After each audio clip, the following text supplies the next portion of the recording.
The Hokage of Konoha will always be a Senju. This video is purely for entertainment and does not infringe on copyrights or laws. The rights to the novel and image belong to the original author. We do not claim ownership.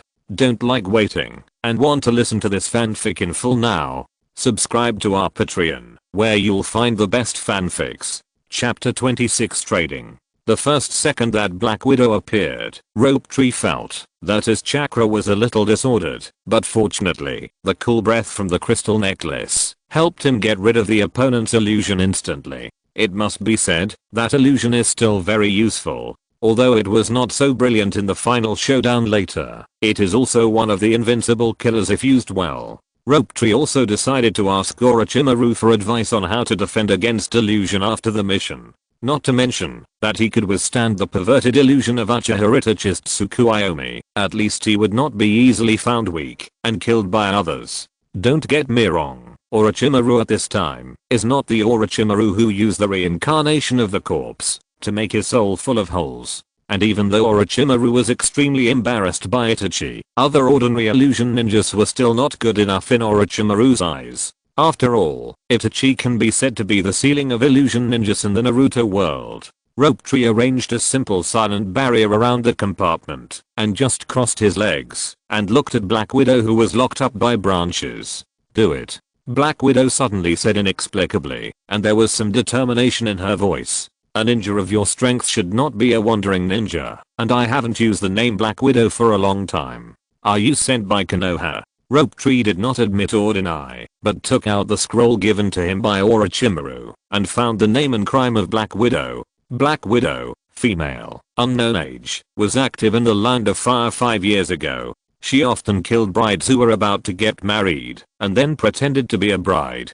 to marry into her husband's family and killed the whole family of her husband's family. You did such a heartless thing, but it seems like I wronged you and made yourself a victim. Isn't it ridiculous? Rope Tree put away the scroll, and his eyes were no longer playful, but as cold as a cellar. You destroyed someone else's family on their happiest day. Are you a psychopath? Black Widow was hung by the branches, and she just sneered when she heard Rope Tree's question. I killed people who deserved to be killed. And if one of the women I killed wasn't the mistress of a Jonin from Konoha, I wouldn't have been hunted down. Huh. What a big melon.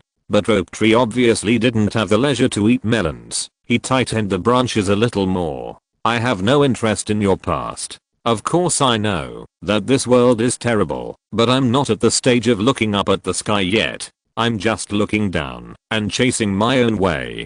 Black Widow looked at Rope Tree curiously, obviously not expecting Rope Tree to say this to her. Who owns this store? I don't know. But the boss is very powerful and has some connections with the Rain Ninja, so he can protect people like me. Even if I usually take more money, it can be settled. You are stealing, not taking. Watch your words. Since you are doing this kind of business, and there is no decent place outside, why are you still selling dog meat under the guise of sheep? What do you say about selling intelligence? Isn't this misleading young people? Black Widow said with a little bitterness. You know where this place is. Do you think you dare to believe the intelligence bought here? That's right. So you mean that this place was originally going to sell intelligence, but it was basically fake news, so it was forced to change to this kind of business? Sure enough, the boss has a good economic mind. Rope Tree also secretly cursed himself for being stupid. It turned out that he had read too many stupid novels. He came in just because he saw the word intelligence written on the door. He didn't know that intelligence, which is comparable to gold, can't be sold casually. Thinking about how Jiraiya and Kakashi both used their lives to exchange for information, Rope Tree scolded himself again and secretly vowed never to believe the nonsense in brainless novels again. Fortunately, the god of Europe possessed him, and he actually met a person on the list. Otherwise Rope Tree would have wanted to commit suicide out of shame. But you are also a ninja. Why do you do such a thing? Even if you are not strong, you can be a bodyguard or something like that. Black Widow smiled brutally again. What do you think of my appearance? Rope Tree understood instantly. Although the Land of Fire is now peaceful, the Land of Rain is a real battlefield. If a ninja like Black Widow really goes out to show her face, she will be caught by a powerful ninja. It seems that the boss behind the scenes here is really powerful and can provide a protective umbrella for people like you. Rope Tree originally wanted to catch Black Widow and let her take him to meet the boss behind the scenes here. After all, being able to open a store of this scale is at least a big shot and may have more useful information. But after hearing what Black Widow said, Shangshu felt that this big shot seemed to be much more powerful than he thought. It would be bad if he capsized in the gutter. Now, he can only hope for Black Widow in front of him. Do you want to kill someone? Or do you want to do something? Shangshu asked Black Widow tentatively. A trace of pain flashed across Black Widow's beautiful face. No, just kill me directly. Shangshu keenly observed Black Widow's expression. We can make a deal. As long as you help me find a few people, I can help you do one thing, and I won't kill you at the same time. On the contrary, think about the consequences clearly. Black Widow lowered her head, as if weighing something. I can only say that I will try the person you are looking for, but I can't guarantee it. Very good. Shangshu put Black Widow down, and the branches on her body gradually retreated. But you are not qualified to negotiate with me. You only have 2 days to find the people on this list. If you can't find more than 3, don't blame me for being cruel. Rope Tree threw a scroll with only the portraits and names on the wanted list to Black Widow, and the information of each person in it was hidden. Also, if you want to run away or go to find your boss, you can try. No. The untied Black Widow meticulously arranged her clothes. Her hair was a little messy, her eyes flashed with pitiful tears, and the scars from being strangled just now. Well, this is not an illusion. It can only be said that this woman is really a natural beauty, which made Rope Tree feel a little guilty. If I really help you find these people, I would like to beg you to take me out of the Rain Village. Deal. Anyway, it was Orochimaru who brought him in when he came in, and it wouldn't have much impact on him to take another person out when he leaves. Rope Tree looked at Black Widow happily. Happy cooperation. And Black Widow also smiled. Happy cooperation. Chapter 27 Objectives. Black Widow was very fast. In just 3 hours, Black Widow had determined the location of a person. Ito Naraku, a traitor ninja of Iwagakure, 25 years old, proficient in earth-based ninjutsu, a traitor on the surface, but suspected to be a spy of Iwagakure. Naraku's scalp tingled as he looked at the information Black Widow gave him. Ito Naraku and Kitohijiro are both outstanding on this list. Compared to Kitohijiro, who has proved his strength with his own achievements, Ito Naraku seems much more mysterious. But being mysterious and low-key does not mean that his strength is weak. You must know that there is a saying in the Naruto world, if you want to become stronger, a scratch on your head. You can't be a traitor ninja just because you want to. Those who can escape from the village alive have extraordinary aspects. And if it is true as the intelligence says, it is a spy from a ninja village at the level of the 5 great countries, it would be even worse. Not to mention the strength, the loyalty and wisdom are first class. After all, look at who can be a spy-lated Dream Master Kabuto, Uchiha Itachi, and barely count the Kanpai Kasame.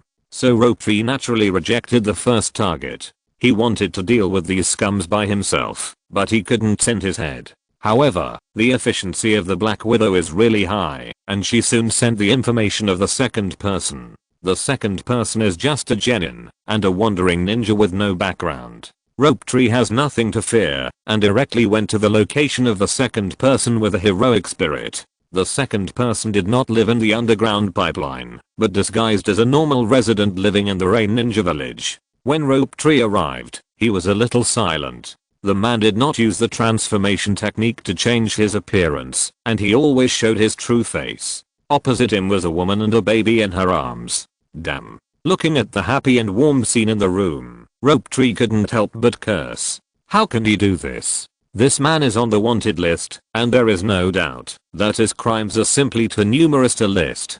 But looking at the scene in front of him, how could he do it? In a somewhat simple house, on a half-person high dining table, there were 2 fried vegetarian dishes. In front of each of them was rice and a bowl of miso soup, with a happy smile on his face. What should he do? Kill him? Let a child who was born be without a father? Let a woman who just gave birth to a child be without a husband? Let a family lose its pillar in an instant? But this guy did do all kinds of evil in the past. Another voice sounded in Shengshu's mind. When he was harming others, did he ever think about other people's families? When he was killing people, did he ever think about whose father he was killing? Whose husband? Whose son? Thick dark clouds gathered again over the rain village, blocking the insignificant sunlight, and Shengshu was standing quietly on the opposite building at this time, playing a game in his mind. Shengshu knew it was difficult when he was carrying out this mission, but he didn't expect to face such a situation. He wished that the man opposite was abusing other women, or robbing, committing crimes, and didn't want to see him become a good man. Shengshu stood on the building from day to night, watching the family opposite eat, chat, and finally turn off the lights and fall asleep.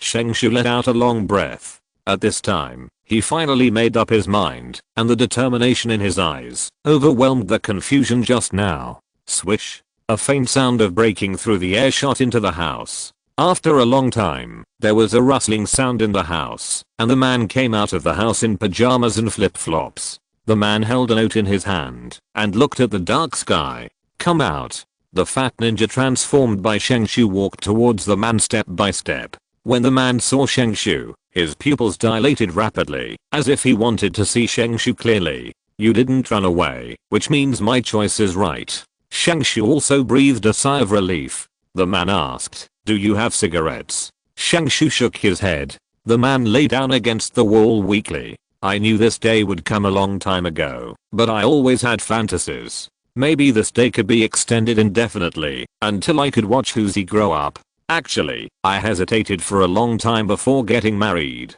After all, what I did before, even now, I can't sleep all night, repenting for what I did before. I'm not saying this to make you pity me, or let me go. People like me don't deserve to be forgiven, but my wife and children are innocent. Thank you for giving me a decent way. Shengshu looked at the melancholy man. Are you ready? Well, I have left some savings over the years, enough for their daily expenses, and I left them a letter. But I don't want Uzi to know that his father is a scumbag. I just said that I'm going to a very far place, so that they can forgive me for leaving without saying goodbye. Shengshu frowned. You are giving your children and wife hope. Hope is a luxury in this chaotic world, and may cost them their lives. You still choose a path that will bring danger to them. The man stopped talking, just staring blankly at the dark sky. Go ahead, I won't resist. Do you think your resistance will work? Even though Rope Tree felt mixed emotions, he still spoke venomously. Rope Tree slowly took out a kunai and put it on the man's neck. Boom. A loud noise came from the sky. The residents of Rain Village were all familiar with this sound. They all got up and closed the windows to prevent the rain from pouring into their homes. Rope Tree also walked out of the alley with a note in his hand. The words on the note were quickly wet by the rain, and the handwriting on it gradually became blurred. Rope Tree let the rain hit him. After a long time, he silently glanced at the tight-end windows upstairs, and then walked towards the dark sewer step by step. Black Widow was waiting for Rope Tree at the door respectfully. Seeing Rope Tree's figure, she also came to Rope Tree tenderly. My lord, your actions must be extraordinary. Black Widow's words were suddenly choked, and she saw Rope Tree looking at her with bloodshot eyes. Brutal, bloody, painful. Seeing those eyes, Black Widow lowered her head quickly. Have you found the next person? Yes, sir. Who is it? Kitohijiro. Rope Tree's eyes suddenly became bloodthirsty. Where is he? Sir, don't you want to take a break? Black Widow asked cautiously beside him. No, tell me where he is. I'm in a bad mood now. I want to kill someone. Rope Tree's temperament became completely different, and his shaking hands hidden in his sleeves were also telling the world a ninja was born.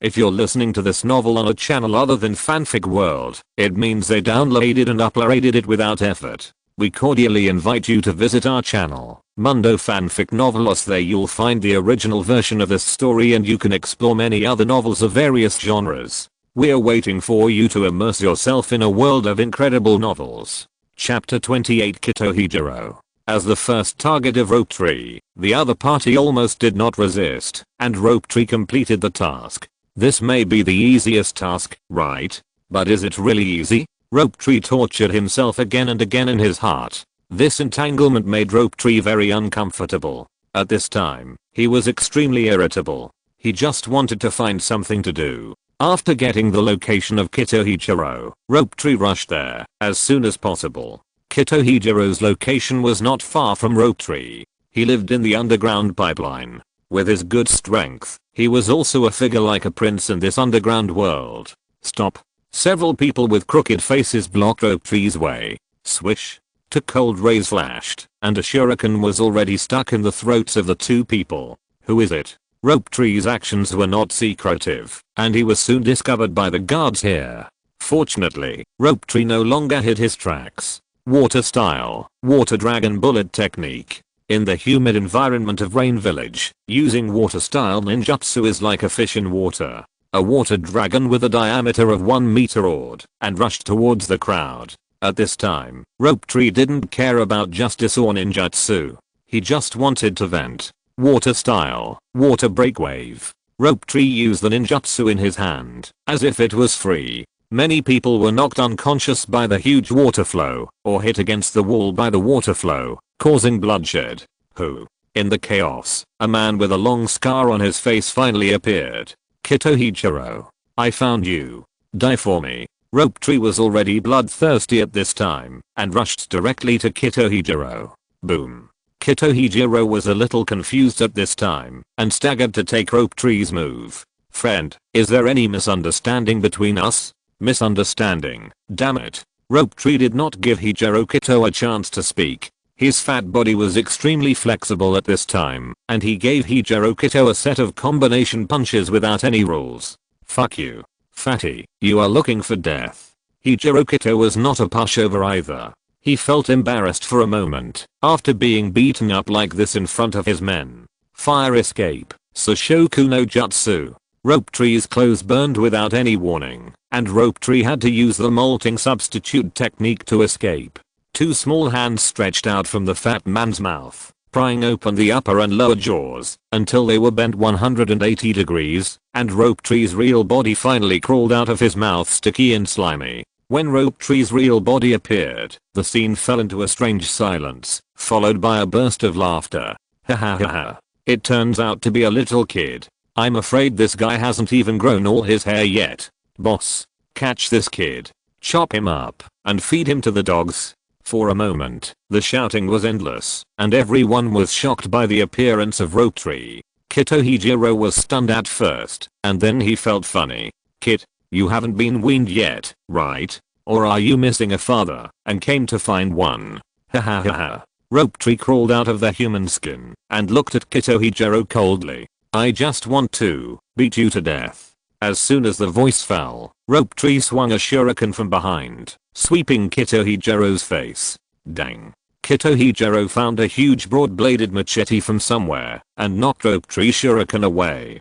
Kid, today I'll let you know how powerful I, Kitohijiro, am. Haha. Rope Tree and Kitohijiro fought again, but soon Kitohijiro regretted it. Rope Tree's fight at this time was completely unreasonable. He would rather be cut by a knife than take the opportunity to punch Hijiro Kito. It was a method of exchanging injuries for injuries. Rope Tree's strong physique was the capital that allowed him to be so unreasonable.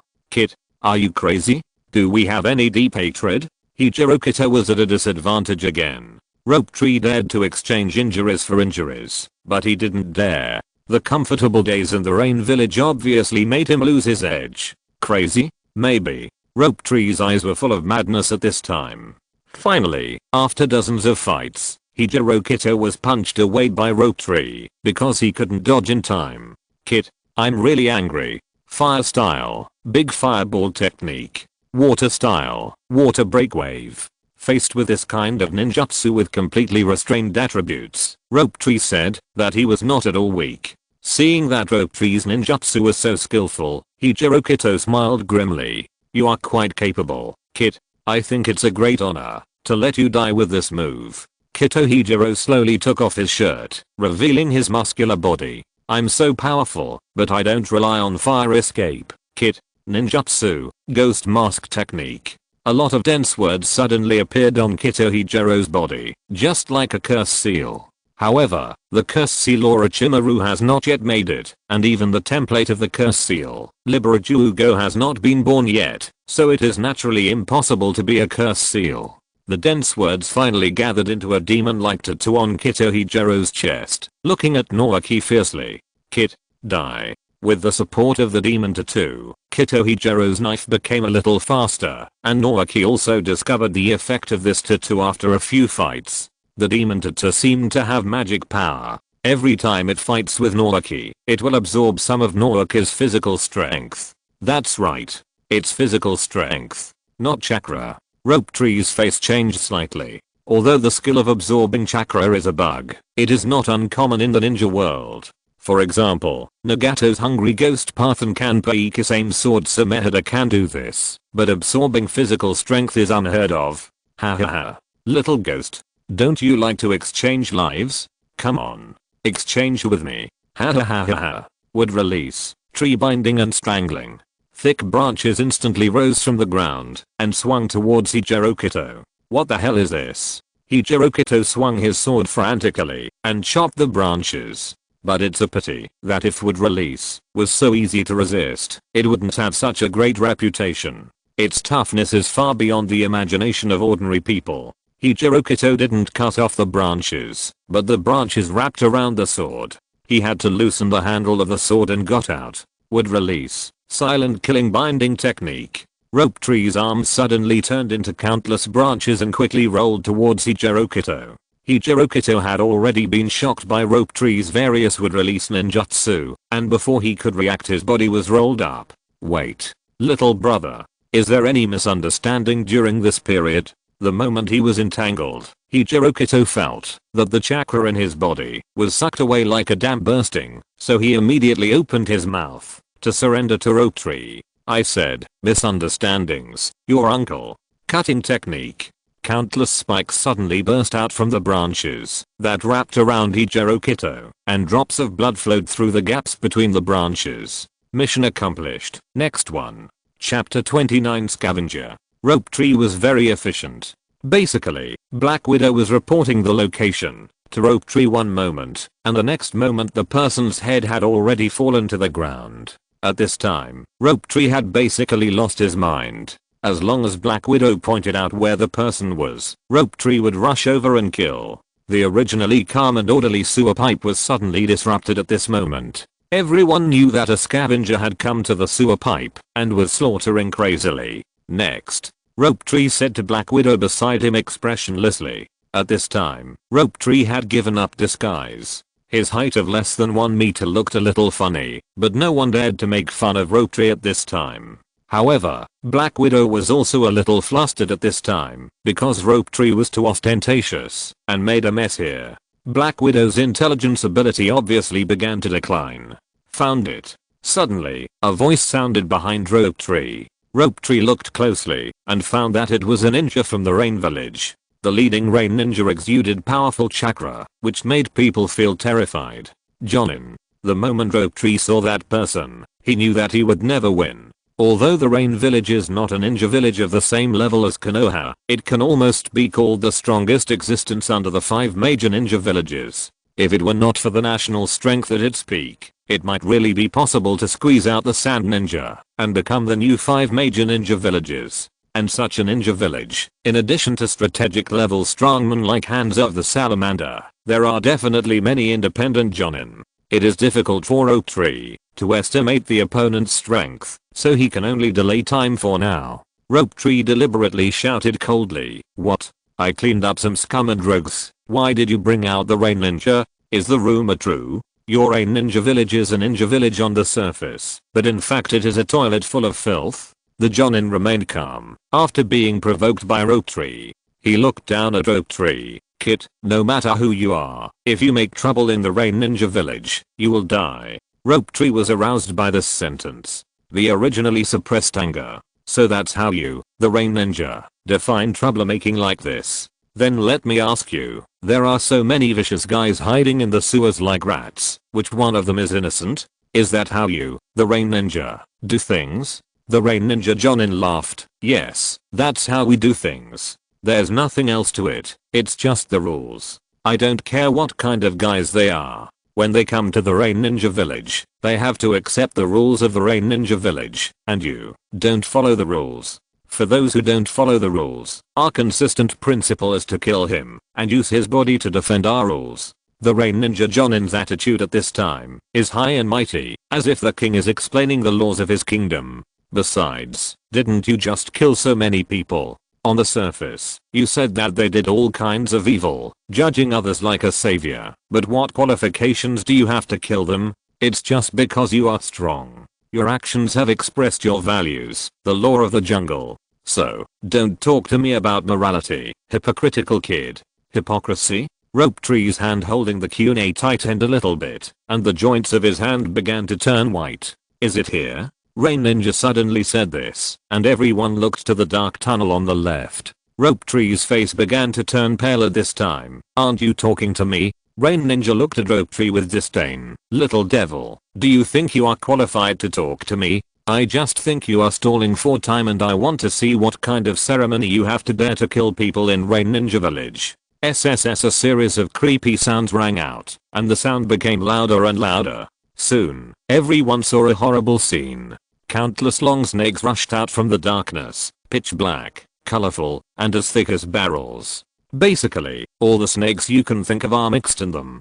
Just looking at them makes people's scalps numb. Rain Ninja's face was ugly and burst out, "Retreat." Everyone retreated back. The huge snake tide lasted for a full 5 minutes. When the snake tide dissipated, Rope Tree and Black Widow disappeared. Damn it. The Rain Ninja slammed the wall in dissatisfaction and sent people to search for a while, but finally withdrew the team hastily. In the Rain Shadow's office, an old man wearing a gas mask was quietly listening to today's report. Do snakes still have wood release? The old man looked at the door with sharp eyes. I know who it is. I need an explanation from them. Teacher, I'm sorry. Rope Tree lowered his head, not daring to look into Orochimaru's eyes. Rope Tree, I'm really disappointed. I always felt that you were a mature ninja, but today you showed me how immature you are. Orochimaru's face was as cold as frost, and his cold snake eyes stared at Rope Tree. First, I remember I told you that your mission was to be completed independently, and we would not meet until the end, but you recklessly provoked the Rain Ninja. Orochimaru squatted down and held Rope Tree's head, motioning Rope Tree to look into his eyes. Not following orders during a mission only means that you never considered it a mission, which means that you are not qualified to be a ninja yet. And the reason you provoked the Rain Ninja was that you were sure that I would save you. Orochimaru stared at Noace. I really didn't want to save you at that time. Even if I didn't save you at that time, I was not wrong at all, because it was probably an ambush. If I saved you, I might lose my life. Even Tsunade can't blame me for this. Noace lowered his head in shame. And you lost your mind down there because of another wrong thing you did. Noace bit his lips tightly, and a trace of blood oozed from the corner of his mouth. Why don't you kill that man? Just because he has reformed? Doesn't he need to take responsibility for his previous mistakes? Or do you choose to kill more people to compensate for the people that man killed? Orochimaru pointed to his head. If you don't kill him, stay calm and change another target. I won't say anything. I can only feel that your mind is not mature enough. But when I saw you killing others frantically for that man, I knew that there was something wrong with your will. This kind of behavior is stupid, but not cute at all. Finally a big snake crawled out from behind Orochimaru, and a figure spit out from the snake's mouth. You didn't realize that she was using you, did you? Rope Tree looked closely and saw that it was the Black Widow who was in a coma. Dear readers, why did my collection drop so much? I was so scared that I didn't dare to sleep and updated one chapter to calm my nerves. Don't play with me like this anymore. Chapter 30 Experience. Use. This time, Naoki was really stunned. He stared at Orochimaru blankly. Orochimaru sneered, as if mocking Naoki's intelligence. Don't you think she gets the information too fast? Do you really think you can just stumble upon an intelligence officer who is willing to listen to you? Orochimaru looked at Naoki disappointedly. Your first mission was a failure, a big failure. It can even be described as bad. Naoki, you once said that ninjas are meant to become stronger, but ninjas without faith are just skeletons that will fall apart at the touch of a gust of wind. The strength of a ninja is never how strong his chakra is, but his faith. Orochimaru stretched out his hand and took out a sword from the mouth of the snake next to him. Kill her. Orochimaru pointed at Black Widow and handed the hilt to Naoki, looking at Black Widow, who was still in a coma, and then at Orochimaru. No. Orochimaru shook his head in disappointment. Let's go back to Konoha. I promised her that I wouldn't kill her. This is the deal between us and my promise. I have already violated my original intention once, and I don't want to violate it a second time. Rope Tree picked up the handle knife, pointed the tip of the knife at his left hand, and stabbed it down fiercely.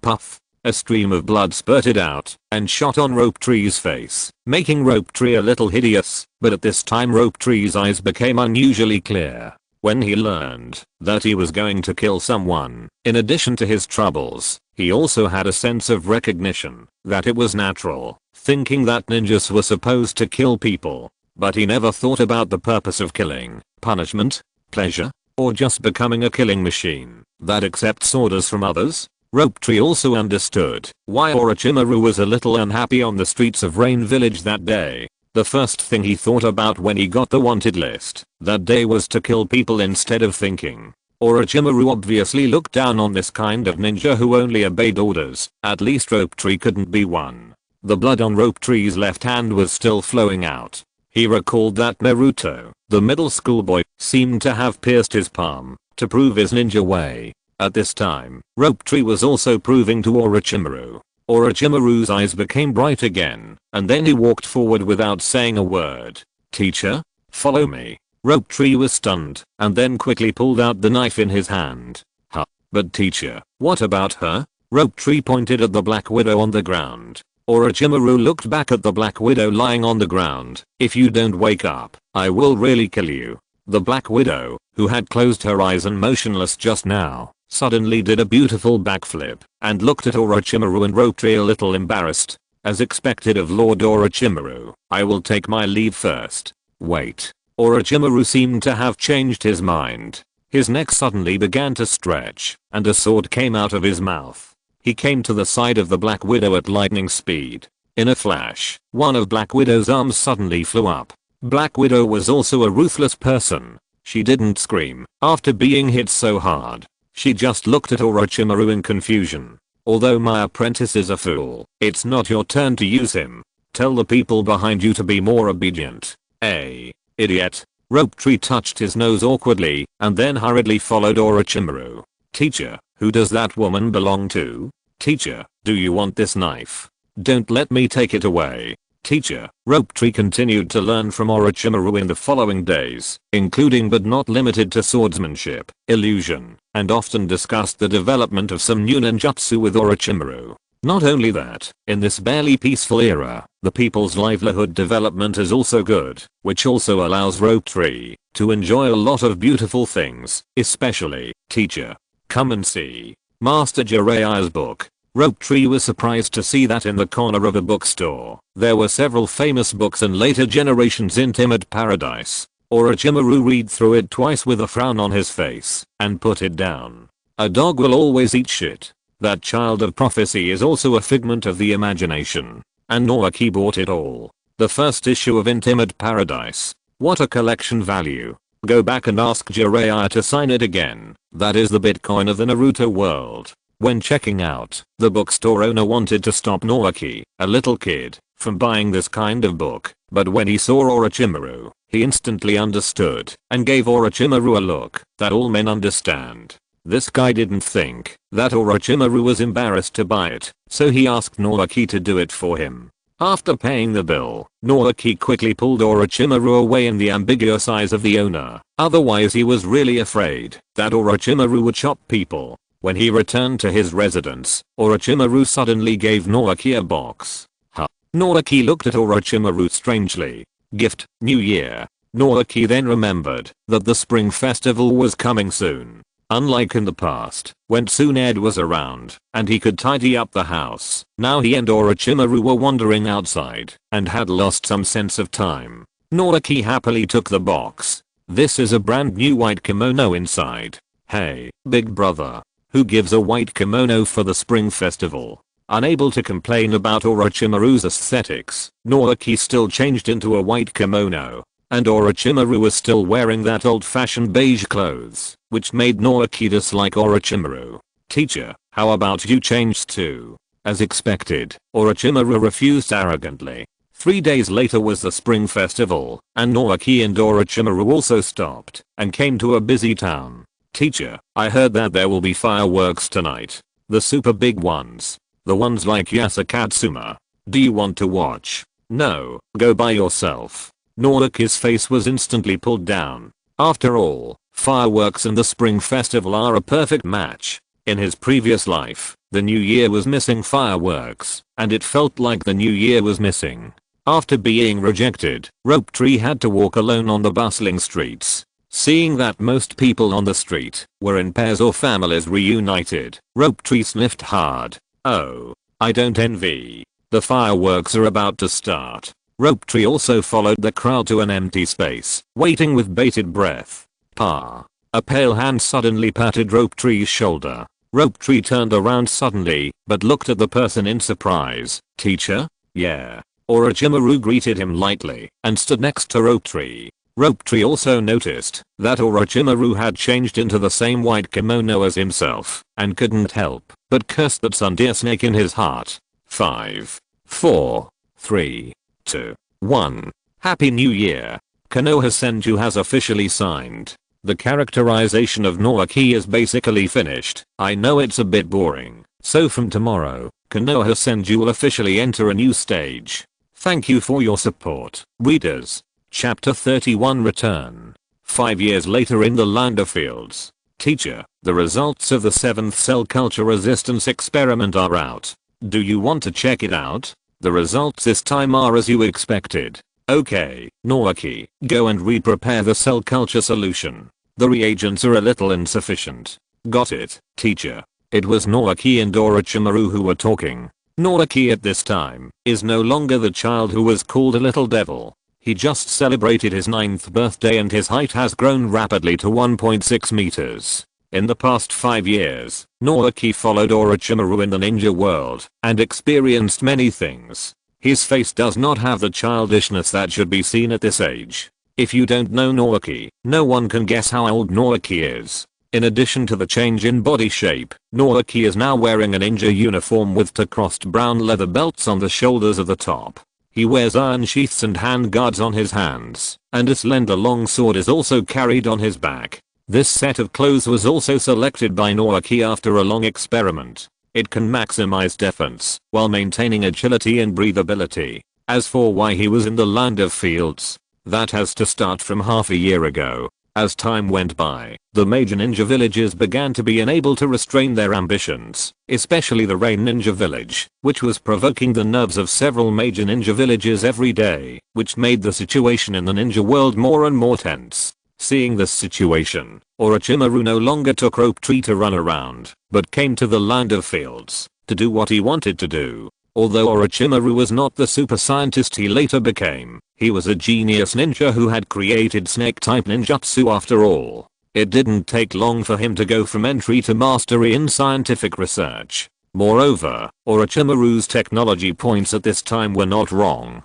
After knowing the secret of Rope Tree's wood escape, he wanted to suppress the consumption of wood escape on vitality, so he decided to help Rope Tree and started the experiment. The master and apprentice came to the Land of Fields and secretly bought a lot of experimental equipment, which formed the current laboratory. Rope Tree, who was a scientific research dog in his previous life, naturally gave Orochimaru a lot of suggestions, which at least reduced the experimental consumables. After all, scientific research is simply burning money. After half a year of hard work, today is finally the time to produce results. Rope Tree and Orochimaru came to the carefully disinfected cell culture room, and Rope Tree looked at the experimental report in front of him with extreme excitement. The result of this experiment is positive. Rope Tree said excitedly. Well, this means that this drug will suppress your wood release Kekki boundary. Orochimaru said indifferently.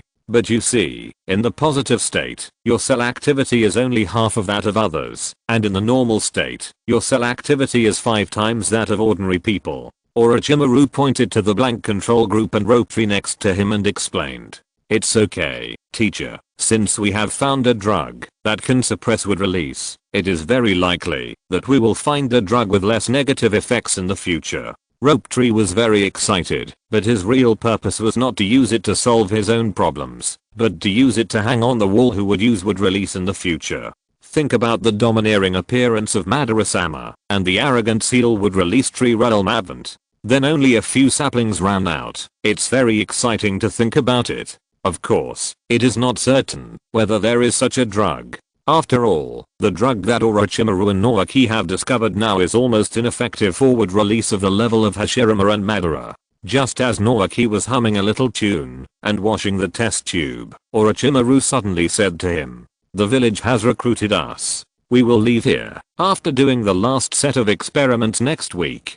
Naoki's movements of washing the test tube immediately became stiff. Konoha. Naoki's eyes became a little confused. For him, he has been in this world for 9 years and has been wandering around outside for 5 years. If it were an ordinary child, he would probably not remember Konoha or would have become a stranger. But Naoki has lived 2 lives. He knows that his home is still in Konoha and his roots in the ninja world are still in Konoha. After all, as a member of the Senju clan, his blood destined him and Konoha to be on the same boat. This is also one of the reasons why the 3rd generation old man allowed Orochimaru and himself to wander around outside. Naoki thought of another layer. After all, the word used by Orochimaru was recruitment. Teacher, is the war about to start? Orochimaru did not speak, but slowly arranged the utensils in his hands. Naoki, during the years we have been outside, you should be able to feel the breath of war getting closer and closer. Konoha, as the largest ninja village, will definitely be sucked into this huge vortex. And you should also go back to the ninja school to complete the graduation procedures. You are not even a genin now. Naoki touched his smooth forehead. It seems so. After being in the ninja world for so long, he is not even a genin. Naoki feels a little hot in his ears. Of course, Orochimaru is joking more. Genin is now completely a level of a little friend for Naoki, provided that the bug of Jinchuriki is removed. Naoki is not very clear about his own strength now, although he feels that he is very strong now. After all, there is no really qualified master to fight with him. In the past 5 years, Naoki did not learn more advanced ninjutsu, but insisted on developing wood release under the advice of Orochimaru. With Orochimaru, a ninjutsu genius, Naoki's wood release ninjutsu was basically developed very comprehensively. As for the amount of chakra, the physique of the Senju clan plus the awakening of wood release made his chakra amount reach a terrifying level. Just now, Orochimaru also said that his cell activity is 5 times that of an ordinary person, which means that his chakra amount is 5 times that of an ordinary ninja. Under the training of Orochimaru, Naoki's swordsmanship, illusion, and physical skills have all made leaps and bounds. In general, Naoki judged that his strength was probably at the same level as that of an ordinary jonin. Anyway, he definitely did not reach the level of an elite jonin. Otherwise he would not be beaten by Orochimaru every time. As for Orochimaru, Rope Tree only felt that his temperament became more and more gloomy. Although he didn't see Orochimaru practicing much, Rope Tree would not be naive to think that Orochimaru had no progress in the past 5 years. Although it is unlikely that he would reach the level of a Kage or a half-step Kage, he would at least be one of the top ninjas among the elite jonin. I don't know what level Jiraiya and Tsunade have reached, but I think it won't be slow. At Tsunade, Rope Tree suddenly showed his big white teeth. How surprised will Tsunade be when he returns this time? Or how should he prepare a big surprise? Chapter 32, a familiar yet strange village. A week later, Naoki and Orochimaru finally left the land of fields, where they had lived for half a year. Naoki felt a little pain when he saw Orochimaru destroy all the experimental data and experimental instruments, but the land of fields might become a battlefield in the future. It would be bad if someone found out about it. After all, most of the experimental data came from Naoki. The two were now much stronger than ordinary people, so they were naturally traveling very fast. In less than a week, Naoki saw the gate of Konoha. Stop. Naoki was stopped by 2 figures, just by seeing the outline of the village. Uchiha really makes me miss them. Naoki looked at the two people in front of him with some excitement. The fan family emblem that was originally annoying made him feel particularly friendly at this moment. "Is it you?" the Uchiha behind him suddenly exclaimed. Naoki looked closely. Although 5 years is enough to change a person's appearance, Naoki still recognized the newcomer from his eyebrows. "I say, how come you, the young clan leader, are here to watch the gate? You Uchiha shouldn't be so short of manpower, right?" Naoki teased the man behind him with a smile. That's right, the man was Uchiha Fugaku, who had fought with Naoki. Uchiha Fugaku obviously didn't expect to meet Naoki by chance. "Are you back? Long time no see." Uchiha Fugaku patted Naoki's shoulder, as if he saw an old friend. "What the hell?" Naoki looked at Uchiha Fugaku with disdain. This guy's attitude was not right. I vaguely remembered Tsunade told me that she had beaten him up. Shouldn't he look like he had a deep hatred? And Orochimaru replied indifferently with his unique hoarse voice. "Konoha Kyojon in Orochimaru. Senju Naoki returns to the village to report on his work." Senju. The other Uchiha finally knew who Naoki was. After all, the scene of Tsunade smashing the gate of Uchiha 5 years ago was still vivid in his mind. Uchiha Fugaku was the first to make way. "Go in. One of you is from the Senju clan, and the other is a disciple of the Hokage. There is no need to search you." And another Uchiha clan member was obviously anxious. "Young clan leader, they are. Let them in." Uchiha Fugaku said again lightly, but the tone that could not be refused made the Uchiha clan members obediently make way. Naoki looked at Uchiha Fugaku in surprise, obviously not expecting that the other party was so prestigious. And Uchiha Fugaku seemed to see Naoki's doubts and actually explained. "You must have made great progress in the past 5 years, but you are definitely not the only one who has made progress. Don't forget that I'm also in the Konoha Guard now." Naoki suddenly realized that, although he had teased Uchiha Fugaku as a gatekeeper just now, not everyone is qualified to watch the gate of Konoha. Since Uchiha Fugaku appeared here openly, it means that he has at least passed the village's assessment and became a Jonin. No love. Remember that this guy had not graduated from the ninja school when I left. Now they are all Jonin? However, thinking of the abnormal increase of the Uchiha clan's Sharingan, Naoki had to accept it all, and the son of the old man in front of him really took the upgrade as a game. "How strong are you now?" Naoki approached Uchiha Fugaku and looked at his eyes carefully. Uchiha Fugaku's eyes directly turned into 3 Magatama Sharingan. "Do you want to try?" Naoki certainly wanted to, but now it was obviously not the right occasion. He couldn't fight with the guards as soon as he entered the door, right? What would happen? Forget it. Forget it. Naoki waved his hand casually. "I haven't been back for a long time. I'll come to you after I rest for a while. Let's make it clear first. No group fights this time. It's a deal." Uchiha Fugaku's eyes seemed to flash with fighting spirit, which made Naoki's scalp numb, and he quickly dragged Orochimaru into the village. Uchiha Fugaku looked at the backs of Naoki and Orochimaru, and the fighting spirit in his eyes was still burning.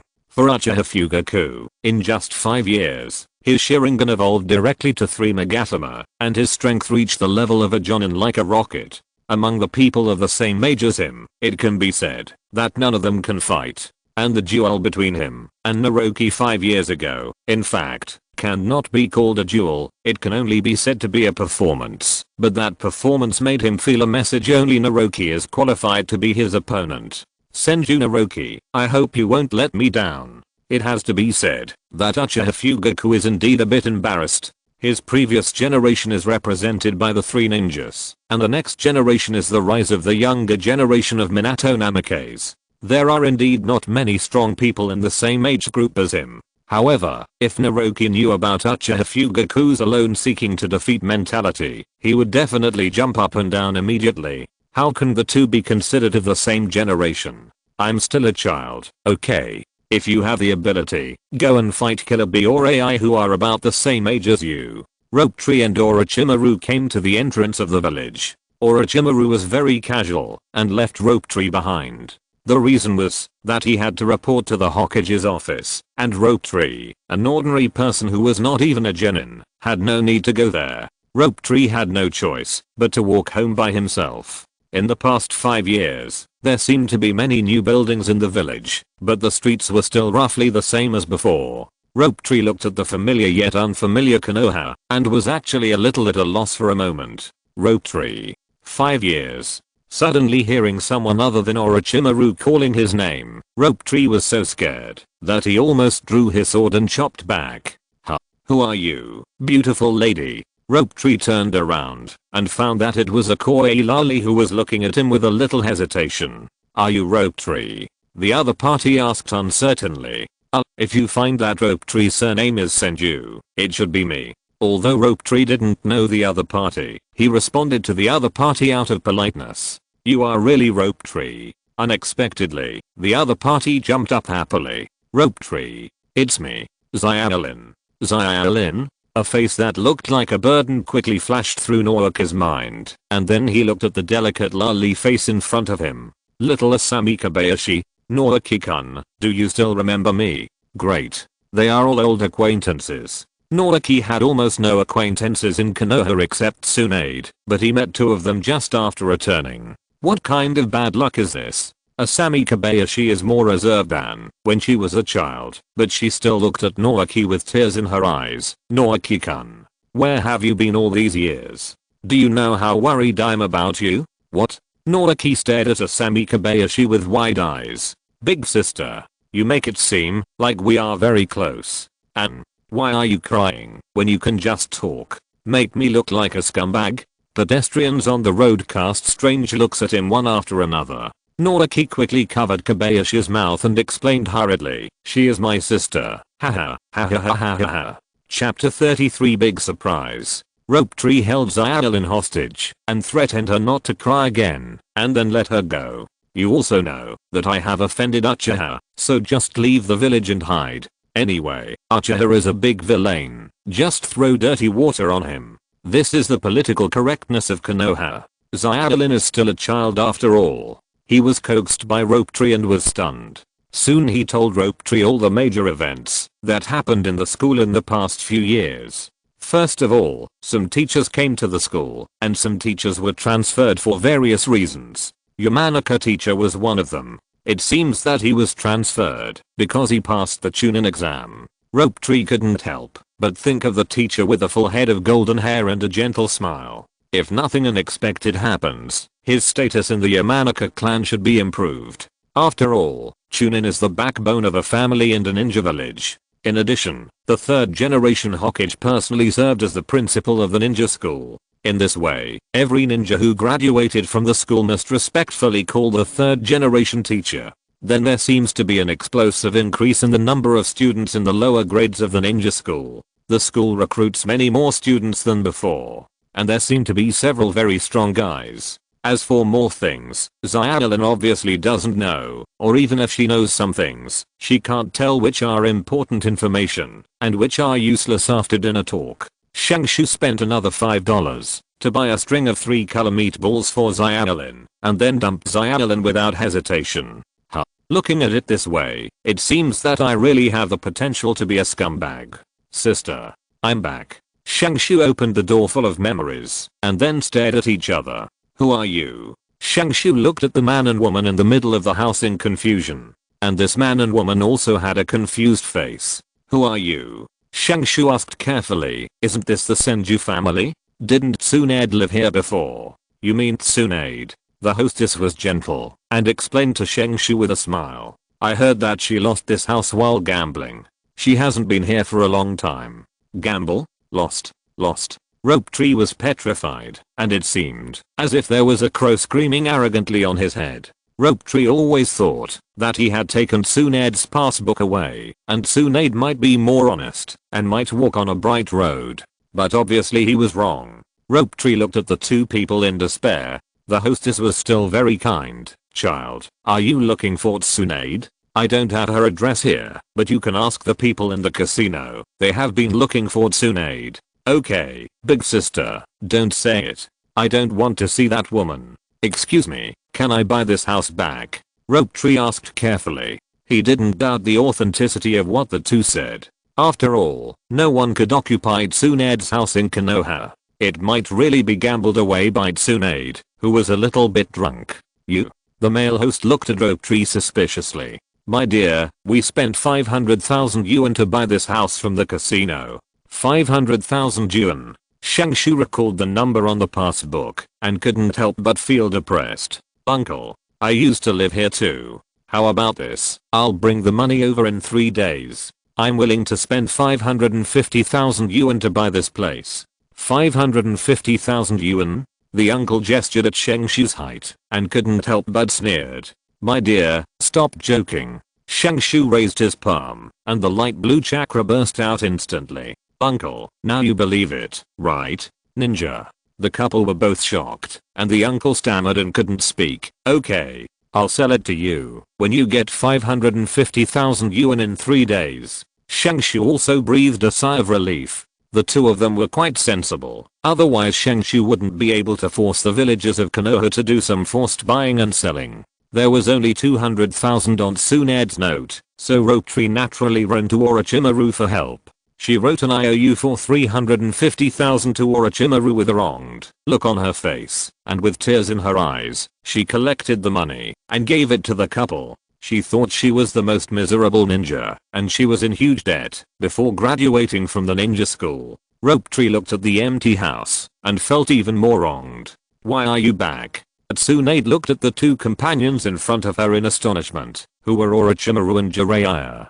Jiraiya looked at Tsunade with a smile. Not bad, Tsunade. You've grown up again. No, I mean age. Not, Tsunade ignored him completely and looked at Orochimaru nervously. Orochimaru glanced at Tsunade helplessly. Rope Tree has gone back and found that you lost the house in gambling, so he came to borrow money from me to redeem the house. Tsunade also looked a little embarrassed when she heard it. I thought I could turn the tables right away. I was just a little bit away from it once. Orochimaru and Rope Tree had the same attitude at this time. They didn't want to pay any attention to Tsunade at all. Tsunade said goodbye to the two people as soon as they met and hurried back home. Rope Tree. Tsunade pushed open the door anxiously and saw the person she had been thinking about day and night. Rope Tree had already prepared a table of food and looked at Tsunade indifferently. Who are you? Tsunade opened her mouth and looked at Rope Tree, who was so unfamiliar, with tears almost rolling in her eyes.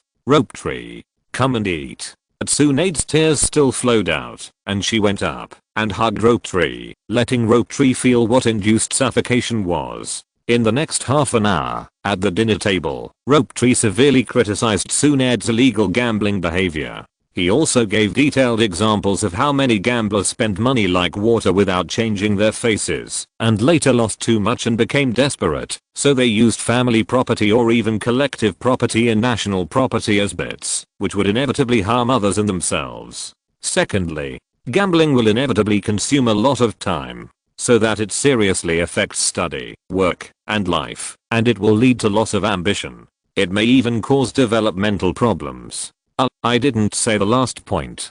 Tsunade lowered her head in shame at first, until she suddenly reacted, as if I was the elder. After that, she and Naoki argued with each other, and then shared some recent developments in recent years. When she heard that Naoki was in danger, Tsunade would hold her breath, and when Naoki turned the tide, Tsunade would cheer loudly, and the voices of the two were endless in the bright lights. In the end, Naoki couldn't hold on because of the fatigue of the journey and the big surprise that Tsunade gave her, and he staggered and fell asleep on the table. Tsunade supported her chin with her hand and looked at Naoki's face quietly. Finally, Tsunade slowly got up, took off her coat and covered Naoki with it, and leaned over and kissed Naoki on the cheek. Have a good rest, Naoki. Sister will protect you. Chapter 34 Genin Rope Tree. The next morning, Naoki, with his strong physique, came back to life immediately, and the ninja school was also very fast, and sent a notice directly to Naoki. Ninja school assessment. What is the test? Transformation technique? Naoki looked at the school's exam notice speechlessly, but when he thought that Naruto had become the 7th Hokage and had to take the Chunin exam, his situation seemed to be justified. Naoki came to the school reluctantly, only to find that it was already overcrowded. Today is the day of the ninja school assessment. Compared with the wealthy families, the common parents are actually more nervous. After all, this is almost related to the fate of the whole family, so many people came to the school gate with their families and waited early, and there were also many little guys who skipped classes and looked at the examination room furtively. But Tsunade did not come to see Naoki off. After all, as a jonin, she would have more things to do, and the probability of failing the genin exam for Naoki was basically equivalent to the probability of Madara falling and dying. The students graduating this time were not from the same class as Naoki, but students who were one grade higher than him. As a result, Naoki hardly saw any familiar faces, and could only sit in a corner. He waited bored from morning to noon, and finally a voice sounded. The next examinee, Senju Naoki. Naoki walked into the classroom, and looked at the three examiners expressionlessly. Senju Naoki, 9 years old. The assessment item is the clone technique. Let's start. The instructor was also very straightforward, and did not show much surprise. After all, there were many truly talented ninjas who graduated at the age of 5 or 6. He directly asked Naoki to start the ninjutsu performance. Boom. A puff of smoke dissipated, and a clone appeared. The three examiners immediately stood up. What a fast seal. This is not the clone technique. It's the shadow clone. Sit down, sit down. Basic exercises. Senju Naoki passed with full marks. Naoki took the forehead protector given to him by the examiner and put it on his head directly. Konoha Genin Senju Naoki, come up.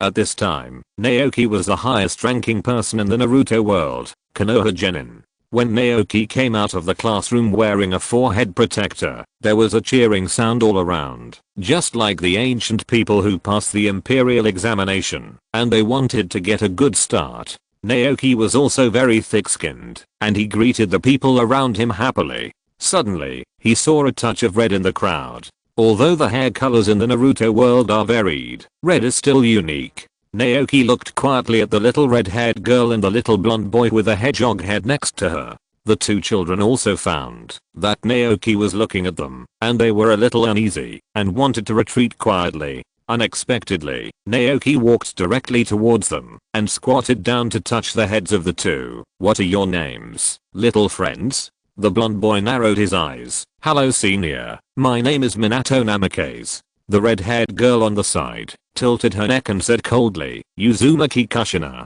It's you two guys. You are in love at a young age. Naoki increased the strength of his hands and ravaged the hair of the two people more vigorously. Are you in school? Of course. One day we will become powerful ninjas like our predecessors. TSK. After all, he is a little son, good looking and sweet spoken. And Uzumaki Kushina complained in a low voice, but he is just a genin. But I want to be the woman of Hokage.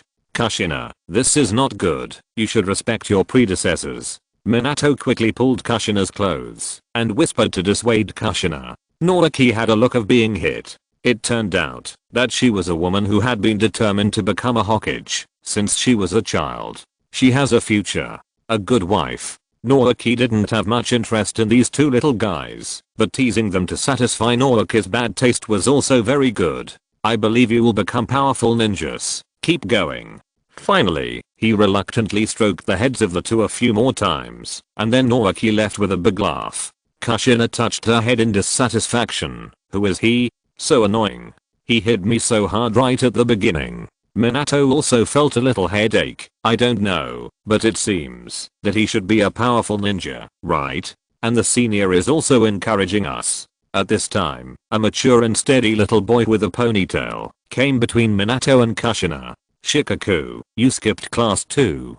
This is not what an excellent student like you should do. Kushina suddenly divided her hair into 9 strands and curled them up, looking at Minato fiercely. You mean I'm not an excellent student? Minato, I'll give you a look and you can feel it yourself. Who do you think Naruto's poor academic physique inherited from?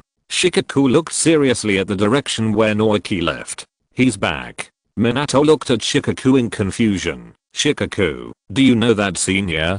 Shikaku pursed his lips, crossed his hands on his nose, and then explained to Minato and the others. That man is Senju Naoki. He fought with the current Jonin Uchiha Fugaku 5 years ago. Jounin. Uchiha. 2 exclamations rang out, and Minato and Shinkuna, who looked like a couple, widened their eyes. He has disappeared in the past few years, so he is definitely not in the village, but his strength should not be underestimated. And his last name is Senju, and his grandfather is the founder of Konoha, the first Hokage, Senju Hashirama. Hiss, the two children took a breath of cold air, obviously not expecting that the ninja they just glanced at casually was so terrifying. Especially Kushina, thinking of her own bold statement, to be the Hokage in front of Naoki, her face turned pale. But chilly is chilly, Kushina instantly cheered up. How about having a grandfather who is a Hokage? I will never lose to him. Compared to Minato and Kushina who knew nothing, Shikaku, who was born in the wealthy Nara family, smelled something unusual.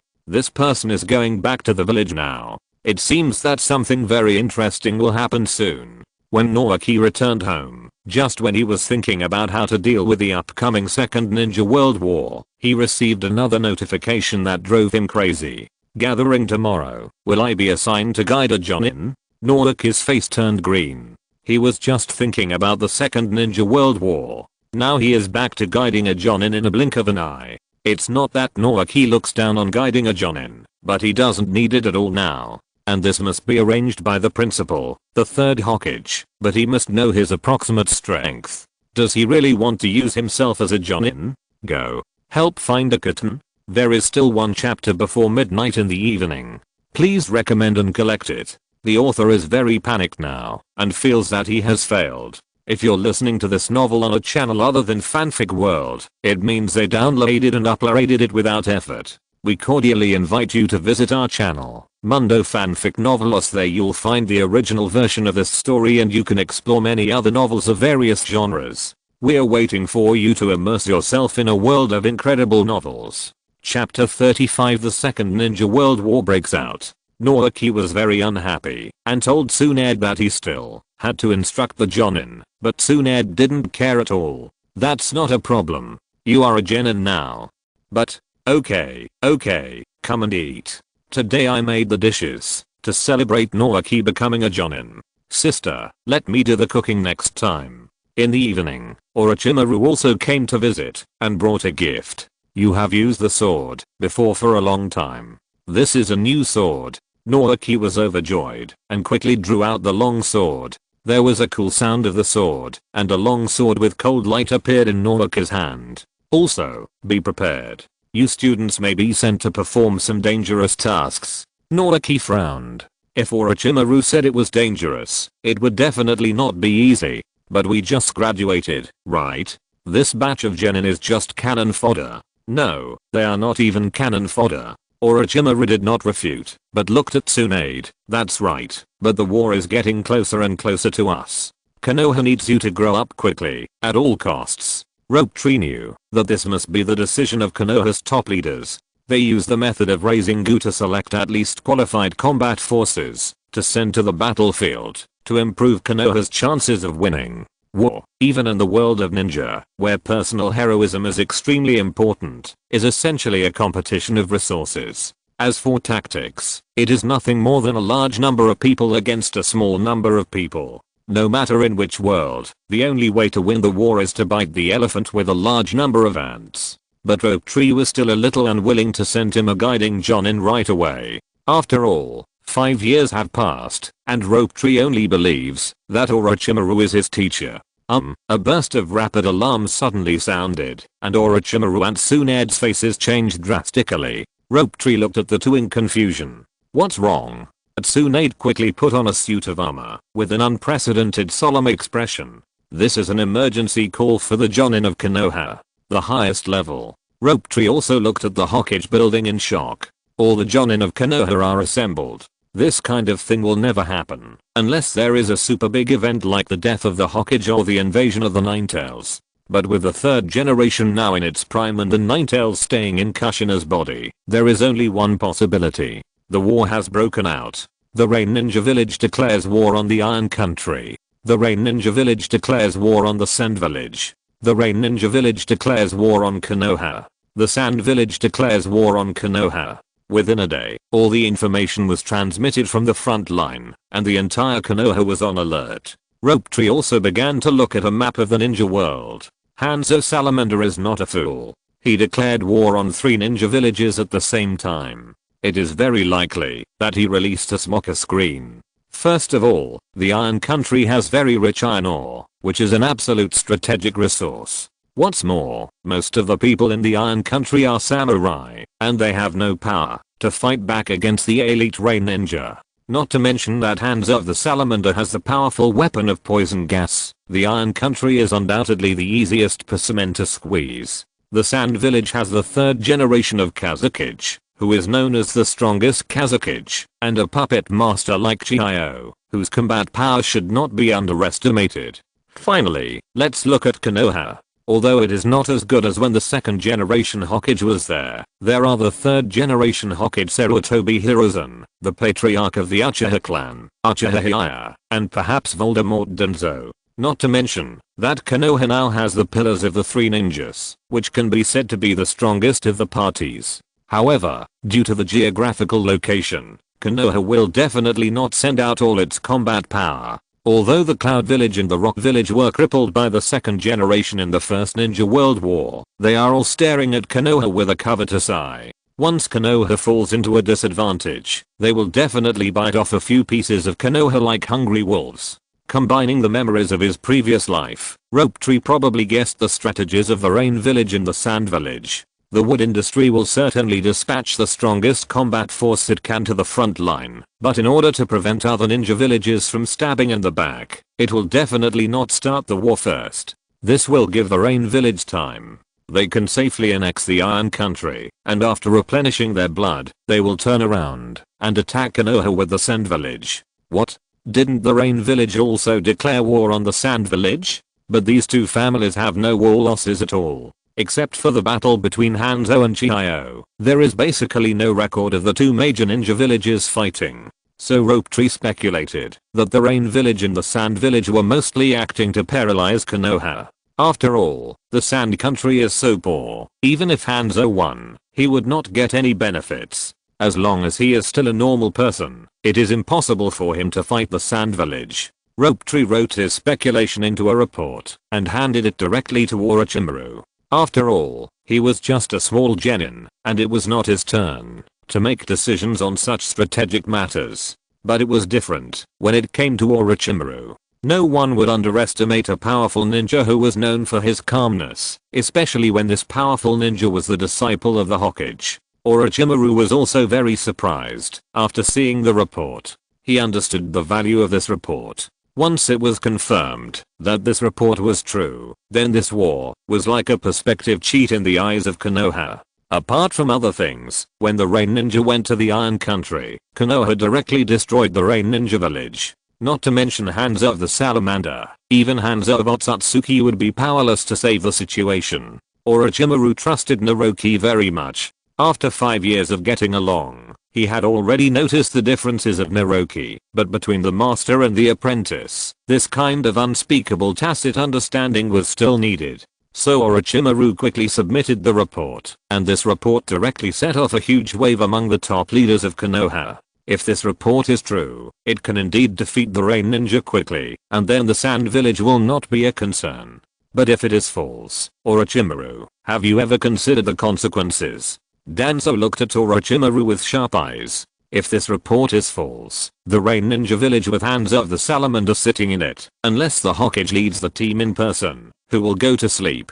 And during the war, the village is the command center of Konoha. Once the Hokage leaves, there will be a big mess. In fact, Danzo didn't say another reason, that is, status. If it was a battle with Sand Village or Kumogakure at this time, the Hokage would go, but this is just a Rain Ninja. Although the Rain Ninja village is not weaker than several large ninja villages now, and there are super strong people like Hands of the Salamander, but from a diplomatic perspective, they are a small ninja village. If the Hokage takes action personally, it is equivalent to sending a signal to the world this ninja village is enough to be on par with Konoha.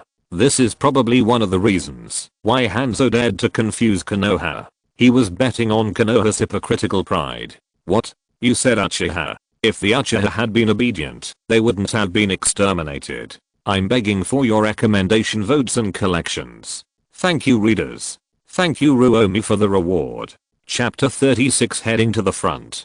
Finally, it was the third Hokage who made the decision. Regardless of whether the report was true or false, they had to enter an emergency combat readiness state and began to deploy troops. Jiraiya and Tsunade, you and the main force will go to the Rain Village battlefield first. At Tsunade, you will try to make an antidote for Hanzo on the front line. Orochimaru, you will be the backup force and must not act rashly. Tsukumo, you will lead people to the Sand Village battlefield secretly. You must observe whether the Sand Village intends to attack with all its strength. At the same time, you must pay attention to the movements of the Sand Village's high-level officials. Okay, Hokage. The silver-haired Hatake Tsukumo looked at the third Hokage with a firm look. The three ninjas naturally knew about Hatake Tsukumo's existence, not to mention that Hatake Tsukumo had become the head of the Anbu last year, and he was definitely a high-level figure in Konoha. Several people understood what the third Hokage meant. In any case, the Rain Ninjas were more difficult to deal with than the Sand Village. Now the main force was transferred to the Rain Ninja battlefield and heavy troops were deployed first. The threat from Sand Village is relatively small, especially with a master like Hatake Tsukumo, who can reduce the probability of a disaster to a minimum. However, the most important thing to guard against now is Kumogakure and Iwagakure, so the reserve troops led by Orochimaru are absolutely crucial. Hokage, can I ask you for someone? Hatake Tsukumo suddenly asked. The third generation also looked at Hatake Tsukumo strangely. Who? Senju Naoki. What? I want to go to Sand Village? Naoki frowned at this time, so that the first step of his plan would be stranded. Tsunade corrected, not to Sand Village, but to the front line of Sand Village. Naoki looked at Tsunade with resentment, and the meaning was very clear. That is, you didn't stop it? Tsunade was very optimistic. Don't worry, if nothing unexpected happens this time, the main battlefield is in the Rain Village, and Sand Village should be fine, right?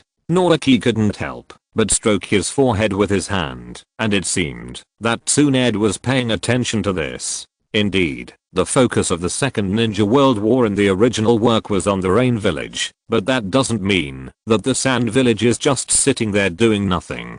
If it weren't for Hatake Tsukumo's divine descent to kill Scorpion's parents, and Tsunade's development of the antidote for Chihiro's poison, which led to a reversal of the war situation, the Sand Village would definitely not surrender so easily. Naoki didn't know whether Hatake Tsukumo had broken through to the level of Cage, but it was almost there. It was because Hatake Tsukumo and the three ninjas had broken through to the level of Cage that Konoha's combat power exploded, and the direct consequence was that Konoha was won against 4 during the Third Ninja World War. When Naoki knew that the three generations did not adopt his advice, he knew that the Second Ninja World War would probably be the same as in his previous life, and would become a huge war of attrition.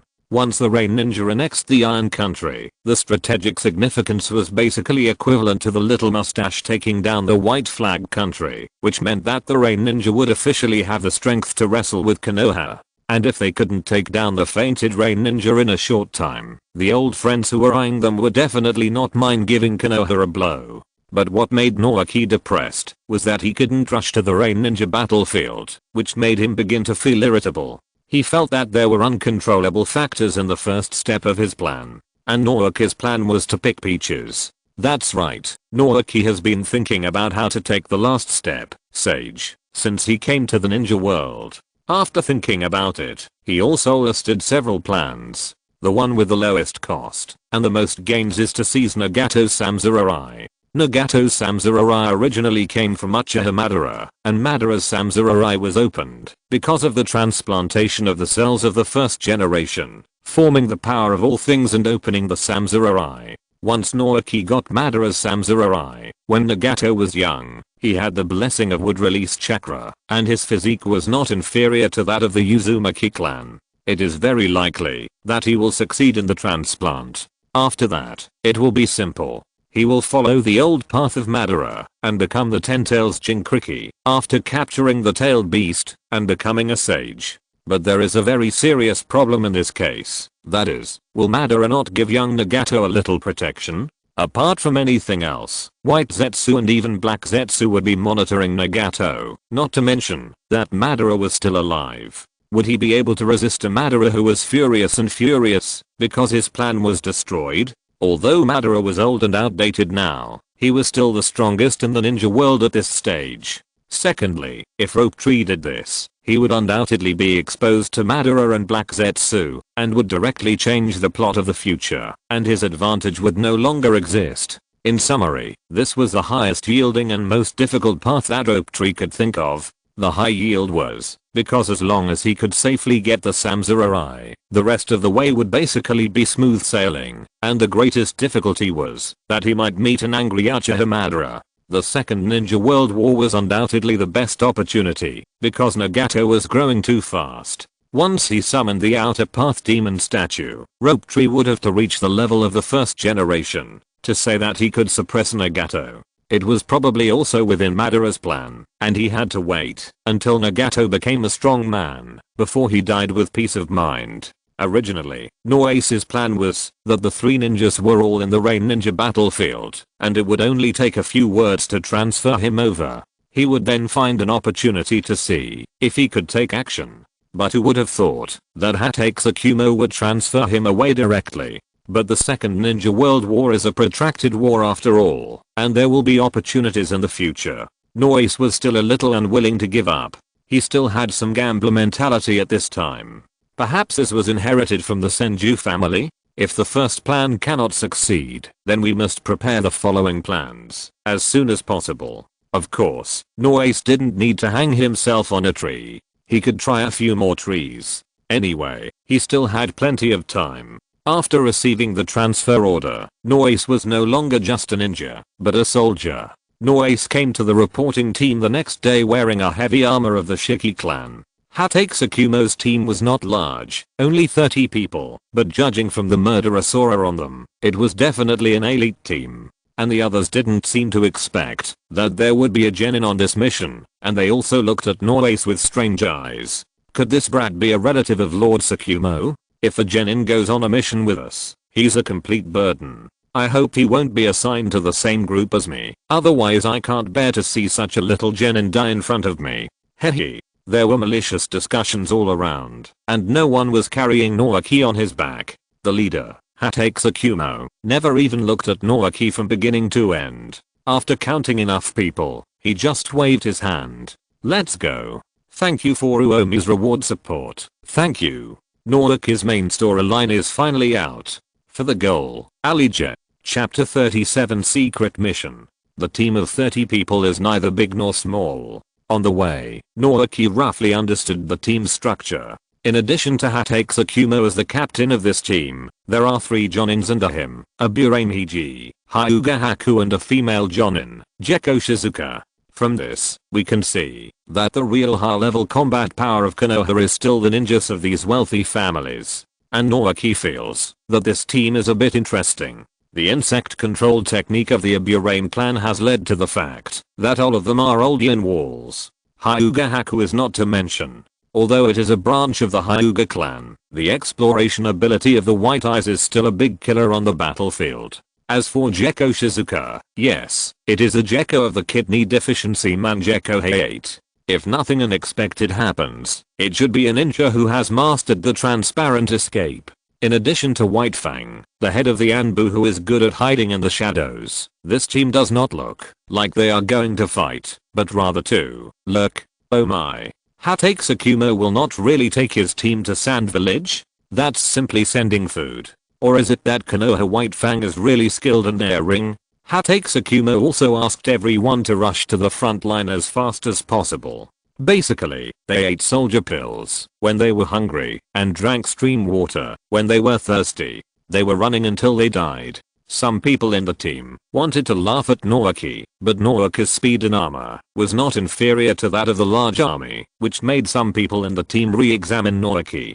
Ziobe, did that kid really awaken would release as rumored? On the way, Gekko Shizuka observed Naoki without showing any expression, but she still couldn't believe it. When Hyuga heard this, a trace of unpleasantness flashed in his eyes. It should be. After all, he is the descendant of the first generation, and has the blood of such a big man. It's not strange for him to awaken would release. Seeing Hyuga mention blood, Gekko Shizuka, who knew the rules of the Hyuga family very well, immediately shut up and stopped provoking her companions. The boss must have had some idea to add him to the team.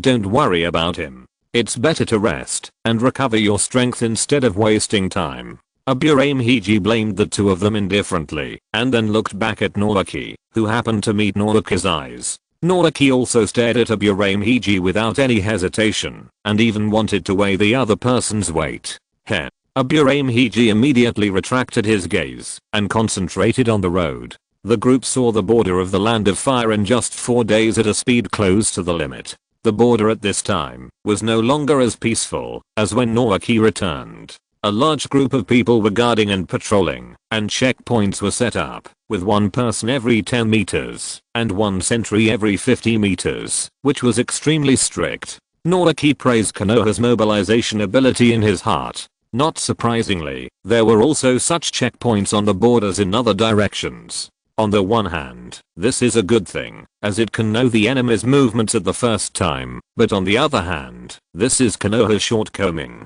Countless checkpoints, the manpower and material resources consumed can be imagined. Just talking about people, you definitely can't put ordinary people there, at least a genin, and each checkpoint must be manned by a jonin. Otherwise there is no deterrent at all, which has tied up a lot of Konoha's energy and resources. Otherwise it wouldn't have fought with Sand Village and Rain Ninja for 10 years. Hatake Tsukumo and the jonin here confirmed the information with each other, but there was still a little conflict. It's wartime now, I have to check everyone. They may all be spies from other villages. Lord Tsukumo, please understand my work. Although Hatake Tsukumo has a good temper, checking everyone also touches his bottom line. Each of them is from the Anbu. No one knows them better than me. There is absolutely no traitor among them. Lord Tsukumo, I didn't say that our colleagues are traitors, but they are very likely to bring out Konoha's key intelligence without knowing it. I must complete my job. Besides, the jonin pointed to Rope Tree, who was eating melons on the side. Is this genin also from your Anbu? Rope Tree, who was enjoying the melon just now, was a little confused when he saw the fire burning on himself. He was praising this jonin for being so brave and daring to stop Hatake Tsukumo, but in the blink of an eye, the fire burned on him. Hatake Tsukumo glanced at Rope Tree coldly. He is least likely to be a spy. I advise you to let us pass. If Rope Tree really becomes a traitor one day, Konoha will lose face and may kill Rope Tree at all costs. Anyway, the two of them were arguing endlessly, and finally Hatake Tsukumo announced that he would stay here temporarily. At night, when Rope Tree was happily soaking his feet comfortably with the boiled hot water, an uninvited guest came to his room. Lord Tsukumo? Rope Tree was shocked when he saw Hatake Tsukumo suddenly appearing. What a superb hiding skill and such a fast speed. Only then did Naoki realize the gap between himself and Hatake Tsukumo. If he faced off head on, Naoki might be able to fight with Hatake Tsukumo, but if Hatake Tsukumo assassinated him, he would most likely be dead. Hatake Tsukumo was no longer as cold as he had been in the past few days, and he didn't want to have any contact with Naoki. How is it? Are you used to it? At this time, Hatake Tsukumo was like a gentle elder, but the more this happened, the more Naoki's scalp tingled. Not bad. Then do you know why I transferred you here? Naoki shook his head in confusion. Hatake Tsukumo looked at Naoki with a smile. The Hokage talked to me about you a week ago and said that you are a trustworthy ninja, so I wondered if I could ask you to help me. Boss, you, the head of the Anbu, can't handle something, and you ask me. Naoki looked at Hatake Tsukumo speechlessly. I suspect that someone has mixed sand in my team. We are about to carry out a top secret mission, and we must not let a few bad apples spoil the whole pot of soup. Sand? Naoki looked at Hatake Tsukumo in shock. Damn. These people are the Anbu. That is the closest power to the Hokage. You actually said that there was sand mixed in? How do you become the head of the Anbu? Hatake Tsukumo ignored Naoki's slightly contemptuous eyes. Your identity is very special. I estimate that someone will contact you soon, so I will give you a secret mission. Dig out as much sand as possible, and then hand it over to me. Good guy? Are you using me to fish? Naoki became more and more unhappy, but suddenly he thought of something. Lord Tsukumo, what if the sand you are talking about is not from other ninja villages? What should we do then? Hatake Tsukumo was stunned. He obviously didn't think about this question. Yes, what if it is not from other ninja villages? But who else would mix sand into the Anbu, except other ninja villages? Hatake Tsukumo looked at the harmless rope tree and suddenly felt a headache. Chapter 38 The Fish is Hooked. In the past few days, Tsukumo's team did not move forward, but was stopped at the checkpoint. The other team members were all clamoring to fight with the Jonin, but Rope Tree looked helpless. He could almost say with certainty that the two were definitely acting. Rope Tree took it as a holiday for himself. After all, training requires relaxation and tension, and due to his age, his strength would not be improved much in a short period of time. Just when Rope Tree thought that Tsukumo's fishing plan had failed, one night, there was a rustling sound outside Rope Tree's door. Is my brother here? Rope Tree looked at the door nervously. There really was a spy. What was the other party's purpose? To kill me? Dang dang dang. Rope Tree opened the door and an unexpected person appeared at the door. Senior Zyobei? The person who came was actually Hyuga Zyobei. When Rope Tree heard Tsukumo say that there was a traitor, he probably locked on a few guys who were not good people at first glance, and even a few people with thick eyebrows and big eyes, but he never listed Hyuga Zyobei as a suspect. Hyuga Haku is from the Hyuga branch family. Just because of this, Rope Tree is almost certain that he will not betray. The mark of the bird in the cage is not a joke. Seeing Rope Tree's exaggerated reaction, Hyuga Haku was a little unhappy. What's wrong? Can't I come? It's wartime now, and I'm your superior. Rope Tree immediately apologized, but in his heart he was thinking whether he could let Tsukumo close the net. A Jonin of the Hyuga clan, this fish is definitely a big one. Senju Rope Tree, I'm here to invite you on behalf of the Root organization. I hope you think carefully. The highest commander of the Root organization is Danzo, and your teacher Orochimaru has already agreed to become Danzo's subordinate before I set off. I think you won't be ignorant, right? Rope Tree immediately realized that this guy was lying. Orochimaru will become someone else's subordinate? Haha, but Orochimaru is really likely to reach a consensus with Danzo. As for what it is, Rope Tree believes that the teacher must have his own plan. Rope Tree smiled and looked at Hyuga Haku. Since the teacher agreed to join Danzo, I'm also Danzo, but what? Hyuga Zyobei looked at Noace with some displeasure. In fact, Hyuga Zyobei has always been deeply jealous of Noace. He, a dignified Jonin, actually came to recruit a genin in person, just because this genin's surname is Senju. I want to say, but Senior Zyobei, you are from the Hyuga clan. It seems that it is a branch family. Are you really not afraid of death? Hyuga Zyobei was stunned and suddenly realized that Noise was mocking him and instantly became furious. Little brat. You are looking for death. The veins on both sides of Hyuga Zyobei's eyes bulged and his palm turned into a residual image and slapped Noise's heart directly. How can a guy like you who is high above you, when you attack, understand our efforts? Is this a broken defense? Noise looked at Hyuga Zyobei in a tangled way. How did he become angry all of a sudden? Noise dodged Hyuga Zyobei's attack, and was also a little surprised that he was not calm. The Hyuga clan dared to work for Danzo. Shouldn't they be bold and careful? Just like that? Doing it right under Hatake Tsukumo's nose? Little did Hyuga Haku know that he was even more surprised. In fact, he didn't want Naoki to join the Root from the beginning. After all, as a branch of the Hyuga clan, he was naturally in an awkward position. He was a branch of the Hyuga clan, the second strongest clan in Konoha. He was a branch of the Hyuga clan, the second strongest clan in Konoha. This long-term distorted position also caused Hyuga Haku to have a distorted personality, which made him even more uncomfortable with people, like Naoki who had the aura of bloodline. But when Hyuga Haku failed to take down Naoki with one blow, he knew he was in trouble. I say, Senior Haku, you are really a novice. You don't really think I'm a genin, do you? Naoki had already made seals with both hands. Would release, would array wall. 4 walls rose from around Hyuga Haku. Cutting technique. Countless spikes suddenly burst out from the inside of the wooden wall. If you get stabbed, it will definitely be an unbearable restricted level scene. Kaiten. A huge chakra ball appeared, quickly destroying the surrounding spikes. You have comprehended Kaiten at such a young age. I really don't know why you want to be a dog for Danzo. Rope Tree quickly retreated. The power of Kaiten was still extremely strong. But it's a pity that you are a branch family. Rope Tree clapped his hands. Wood release. Wood dragon technique. A wooden dragon rose from the ground and rushed directly towards the still spinning Kaiten. Wood release. Wood dragon strangling. The wooden dragon directly wrapped around the ball formed by Kaiten, and countless spikes separated from its body to attack inward. Puff. A wooden needle pierced into Hyuga Zyuobe's back without any warning. Hyuga Zyuobe's eyes widened. How could you know Kaiten's weakness? Kaiten has no weakness. To be precise, it is the weakness of the Hyuga branch family. Rope Tree stepped forward and looked at Hyuga Zyuobe. 3, 2, 1, down.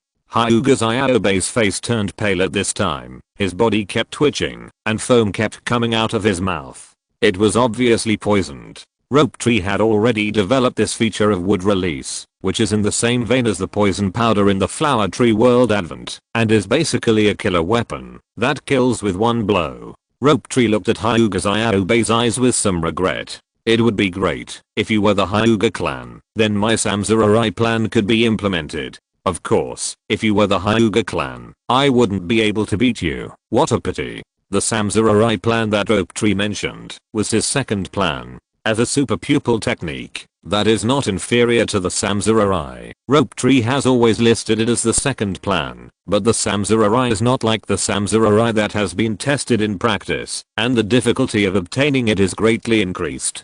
The Hyuga clan and the Otsutsuki on the moon are not so easy to obtain. Now there should be more than one Otsutsuki on the moon. If you really meet that kind of antique, you will probably be in trouble. However, despite the difficulties, these are all what Rope Tree must get in his plan. In fact, all my plans only have 2 steps. After all, I'm not a very smart person. One is to get the Samurai or the Samurai and get the power of the Ten Tails. The second is to get the huge chakra of the Ten Tails. Thinking of this, Naoki touched his chest. Perhaps after this mission, he needs to go to the Wet Bone Forest to verify whether his method is feasible. Naoki's wood dragon technique and Hyuga Zyuobe's Kaiten are both large-scale ninjutsu with great movement, which soon alarmed everyone at the checkpoint. As expected, Hatake Tsukumo was the first to feel it, but when he saw Hyuga Zyuobe lying on the ground and Senju Naoki who was unharmed, his heart was shocked again. Chapter 39, The Shocked Konoha White Fang. Like Naoki, Hatake Tsukumo made a huge mistake in judging the inner traitor. In his opinion, the 3 Jonins would never betray, and at most they were just a chunin. Although Hatake Tsukumo had heard about Naoki's strength, he still had some doubts. He never regarded Naoki as a strong man, but only positioned Naoki as a powerful chunin. But now Hyuga Haku, who was lying on the ground, slapped him in the face. Of course, what Hatake Tsukumo didn't know was that if Naoki didn't know the fatal weakness of the Hyuga branch family with blind spots, it would be impossible for him to quickly choose the most effective tactics to deal with the opponent. Haku, Gekko Shizuka and Shinohiji arrived soon after and were shocked to see Haku lying on the ground. Captain, what's this? Gekko Shizuka stepped forward and hugged Hyuga Haku, looking at Hatake Tsukumo in confusion. Hatake Tsukumo then squatted down to check on Hyuga Haku's condition and then looked at Naoki. You won't die, but you will have hallucinations. You will be in a coma for 10 days or so.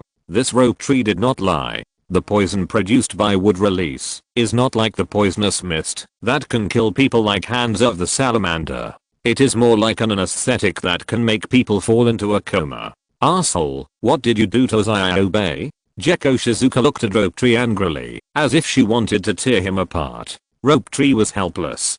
Hatake Tsukumo was standing here. Could it be that I wanted to kill him?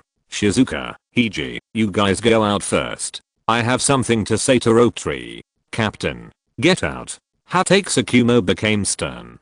Gekko Shizuka walked out reluctantly and glared at Rope Tree before leaving. Who is he?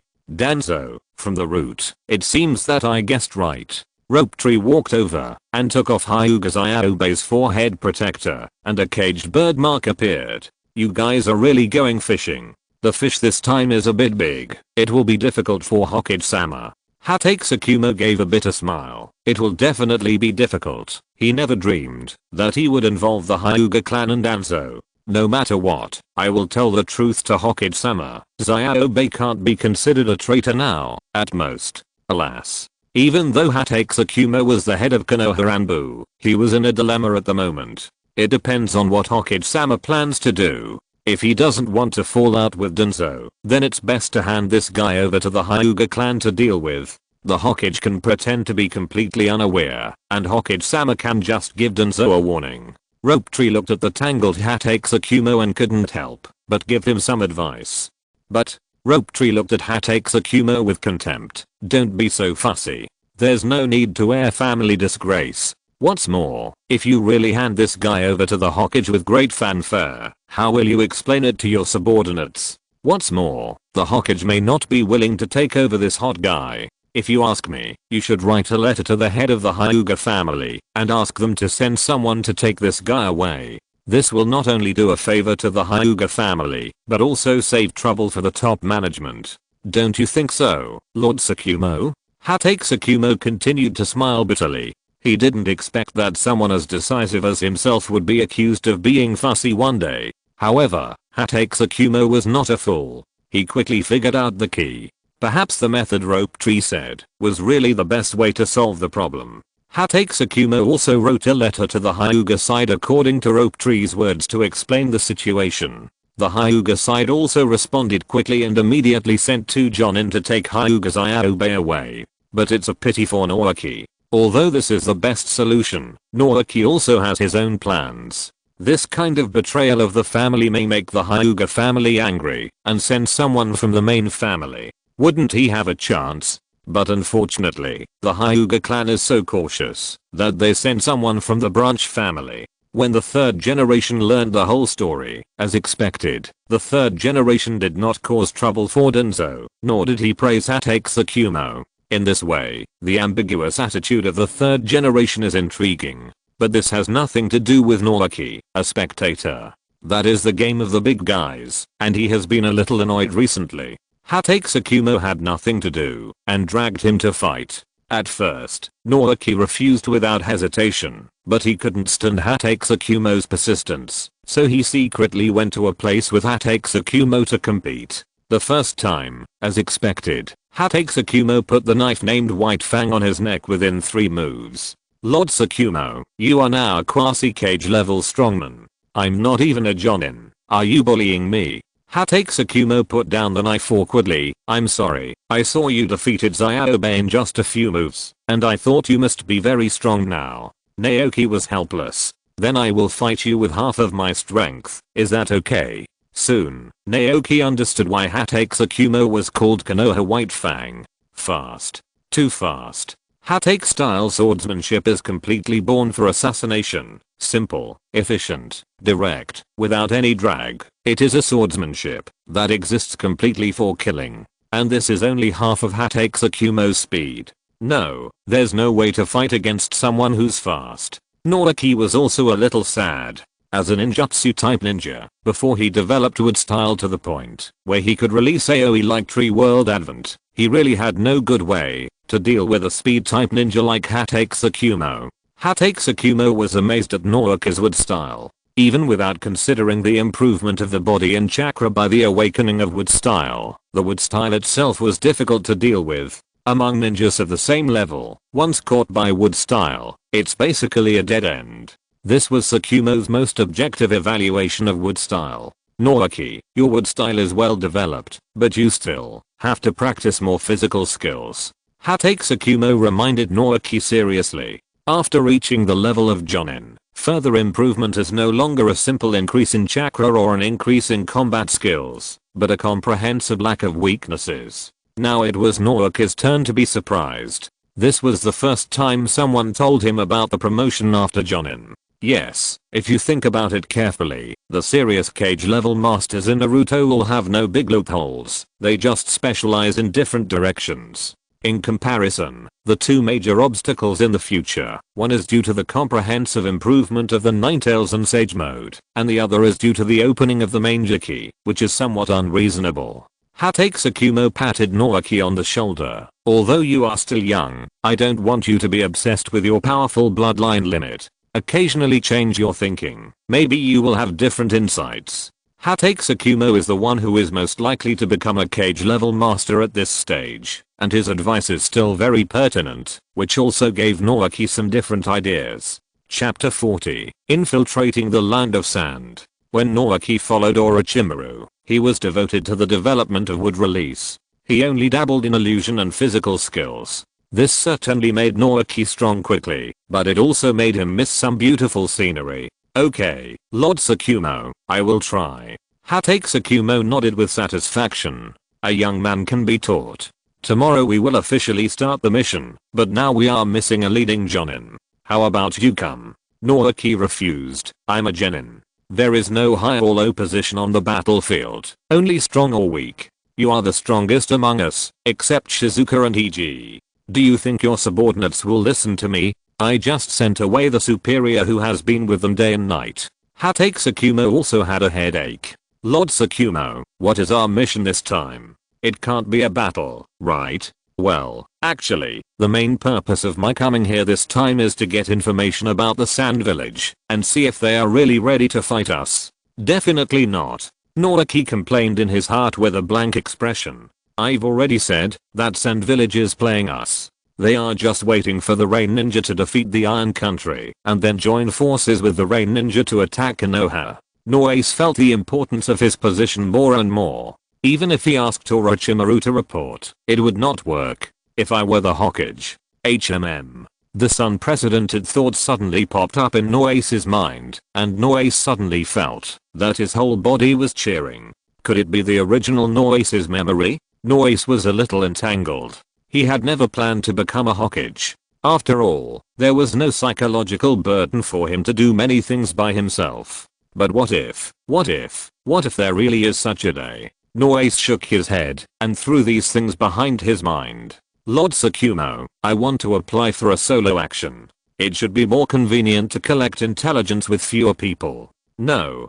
Tsukumo also refused categorically. He could see that the third generation valued Naoki after all. Once something happened to Naoki, let alone whether the third generation would punish him, he could not bear the pressure from Tsunade and Orochimaru.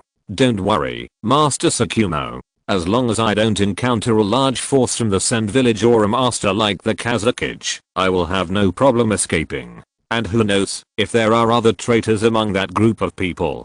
I feel like I'm in more danger here, right? Tsukumo felt his teeth ache for a moment. It seems that you are still doubting my people. However, when he thought of Naoki's wood release, Tsukumo still chose to trust Naoki. Then you don't have to act alone with us, but you have to remember that in order to prevent exposure, I will not clean up your mess. Tsukumo said to Naoki seriously. His meaning was very clear. Once he found out that Naoki was a bad teammate, he would never give up his teammates to save Naoki. But this is a special flare. After it is launched, there will be only a faint sound. Only I can distinguish it. Once you really encounter a life and death crisis, launch it. As long as I'm within a 10-mile radius, I will save you. Rope Tree took the special flare and expressed his understanding. Tsukumo was not his relative, so there was no need for him to sacrifice his old comrade who had been with him for many years for him. Once a crisis really happened, even if Tsukumo could save him, he would definitely settle the team first. This had nothing to do with the distance between them, but was the responsibility of the captain. The next morning, Tsukumo and his team announced that Rope Tree had returned to the village, which made many people scold Rope Tree for being a coward and a deserter. Rope Tree quietly hid in the dark and remembered a few people who cursed him. He was not very kind, and there was still a long way to go in the future. As soon as Tsukumo's team set off, Rope Tree swaggered out of the border under the eyes of the checkpoint ninja. I regret it a little. The endless desert was like a yellow sea, with the sun shining on it, and thousands of points of light shining. The continuous undulating sand dunes are really like the waves in the sea. You think the desert is so beautiful, right? However, the real situation is flying sand and rocks. Flying lows, the strong sun during the day makes the skin crack, and the cold at night makes people shiver.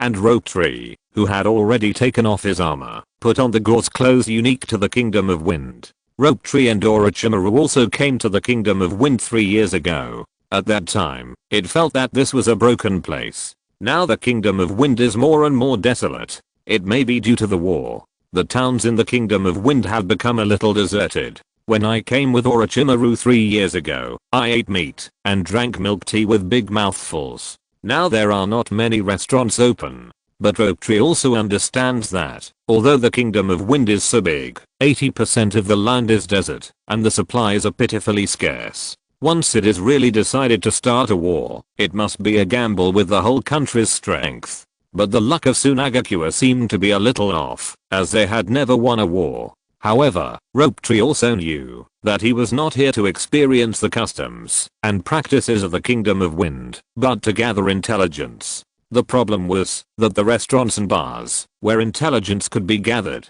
were almost all closed, which was very embarrassing.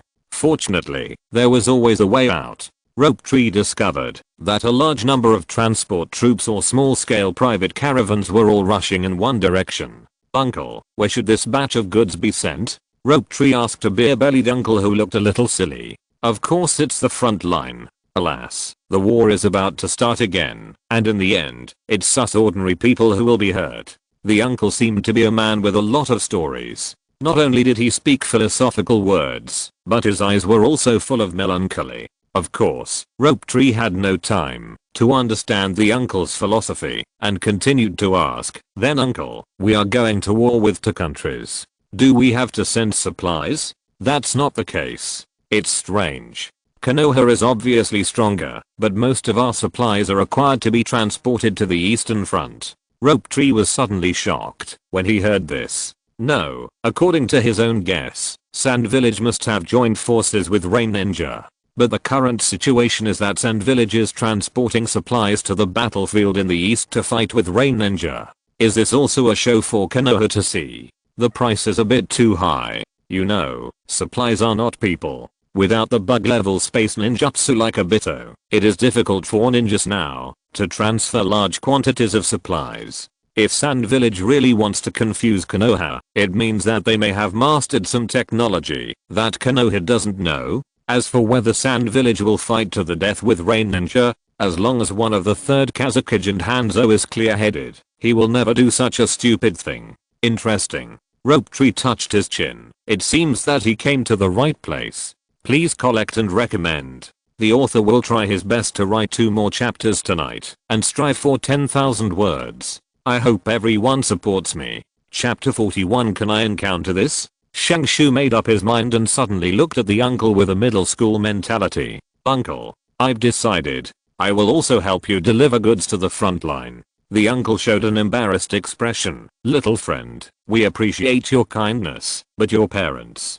"To be honest, uncle, my parents are no longer here." Shangshu suddenly shed tears, and his acting skills instantly soared. "My parents died a long time ago, and I have lived alone on the street until now. Although I'm inconspicuous, I'm willing to contribute to the country." The kind uncle also felt sympathy. "Alas, poor child, then you follow me first. At least you have a meal to eat, and only when you fill your stomach can we pursue poetry in the distance." "Huh? Uncle, is your surname Gao?" Shangshu used his appearance and acting skills to deceive the uncle, and the uncle decided to take Shangshu with him. The uncle's team was small, only a dozen people, including the uncle's son, wife, nephew, and younger brother. The family was also very welcoming to Shangshu's arrival, raising a large cup of milk tea to welcome Shangshu. Even the uncle's wife, who didn't know whether it was maternal love or something, kept pulling Shangshu to ask about his well-being, so that Shangshu could only make up one lie after another to cover himself up. The group slowly walked eastward, and after more than a month, they finally reached their destination. "Here we are. It's the camp of ninjas of Sand Village." Shangshu stretched his neck and judged the approximate location at this time. It seemed that it was really the border between the Kingdom of Wind and the Kingdom of Rain. The uncle and his men handed the goods to Sand Village and received a considerable reward, but when they looked for Shangshu again, they only found an envelope with money. The uncle looked at the envelope in silence for a long time, and finally left the envelope where it was. The wind meets the fragrance of flowers, the trees meet the sunshine, and the sea meets the fine sand. Every encounter is full of chance and romance, just like our encounter is a beautiful accident. Let's go to where the sun sets. We must continue to chase the Sunday. Rope Tree quietly hid in a batch of goods and dared not say a word. This seemed to be the camp of Sand Village. There were countless strong men. Once exposed, it would basically be a dead end. It was not until the evening that Rope Tree dared to leave the goods and carefully explored the camp. The camp did not seem to be forged or temporarily built. Looking at those shocking fortifications, it was completely like a battle to the death with the Rain Village. Rope Tree racked his brains, but couldn't figure it out. Could it be that Sand Village really wanted to fight with Rain Village? Then Konoha was just picking peaches. But if they really fought, Konoha would not have fought for 10 years, so there must be a huge conspiracy here. The situation was unclear, but Rope Tree decided to stay here and slowly find out the information, to see what the Sand Village was planning. For several days, he could only see a large amount of supplies being sent in, but no supplies were sent out. This made Rope Tree even more confused. With such a large camp, how could there be only inflow and no outflow of garbage produced by so many people eating, drinking, defecating, and urinating, just like a pixie? Another half a month passed, and just when Rope Tree was wondering if he had guessed wrong in the third Hokage, the iron-headed man really wanted to fight with the Rain Ninja, things took a turn for the better. A huge amount of goods was quietly pulled out of the camp by the Sand Village at night. What was even more amazing was that this mighty team returned to the camp after only 3 hours. Rope Tree finally calmed down. After waiting for a month, when another batch of goods was ready to be shipped out, Rope Tree finally hid in this team. This team did not go too far and was thrown into the same place in less than 2 hours. After the escorting Sand Village left, Rope Tree realized that these were not goods at all, but soil. Piles of earth and rocks appeared here, which was basically equivalent to a small hill. Where did all the earth come from? Rope Tree grabbed a handful of earth and observed it carefully. It's a little damp, but the land here is relatively dry, which means that all the soil is not the surface soil. It's the soil underground. With so much soil, is Sand Village digging a hole? Rope Tree was a little amused. Could it be that Sand Village planned to bury supplies and wait for hibernation? But the next moment, Rope Tree's smile froze on his face, as if he had thought of something. What if this hole is dug to the front line? Rope Tree was horrified to think that Konoha was clearly fighting against the Rain Ninja, and suddenly a large number of Sand Village ninjas appeared from behind, and there were even strong men like the third Hokage, which might wipe out Konoha's forces on the front line at this time. Rope Tree took out a map and roughly drew the locations of the 3 ninja village camps on it. The 3 major ninja villages just formed a triangle, with Sand Village and Rain Village being relatively close, and Konoha being in the middle of the 2 forces. Even though it seemed that Konoha was far away from Sand Village's camp at this time, if Sand Village was really digging tunnels day and night, it would probably be not far from Konoha's camp at this time. Damn it. Salamander Hanzo is indeed a hero. He obviously wants to bite off a piece of Konoha's meat before conquering the Iron Country. Rope Tree can imagine that once the encirclement is formed, Konoha's force is likely to be wiped out. We must tell Konoha quickly. Rope Tree put away the map and was about to leave. At this moment, a magnetic voice sounded. Who's there? Someone. But when Rope Tree saw the person coming, his pupils dilated directly. Blue hair and yellow eyes, wearing a white divine robe with a blue ninja uniform lining, and 5 big characters were written on the divine robe. The 3rd generation Hokage. I came out to see some sand and met the 3rd generation Hokage. Rope Tree sighed a little. Is my luck a little too good? The 3rd Hokage looked at Rope Tree seriously. I mixed my iron sand into every pile of sand. It was just to be on the safe side, but I didn't expect someone to really sneak in. Iron sand? Rope Tree then discovered that there seemed to be some weak magnetic force surrounding him, attracting the iron products on his body. Rope Tree couldn't help but smile bitterly. Can magnetic escape be used like this? You, the Hokage, are you too careful? How did you get killed by Scorpion when you were so careful? Who are you? Tell me quickly. Black iron sand continued to gather around the 3rd Hokage. Obviously, if there was no satisfactory answer, he would kill Rope Tree himself. Rope Tree smiled at the third Kazakage. My lord, don't you recognize me? I am. The third Kazakage pricked up his ears and listened carefully to Rope Tree's words. But what? I'm your uncle. Rope Tree clapped his hands. Would escape wood dragon technique. Rope Tree stood directly on the dragon head and controlled the wooden dragon to flee frantically without looking back. Let the current me fight against the shadow level strongman. Are you stupid?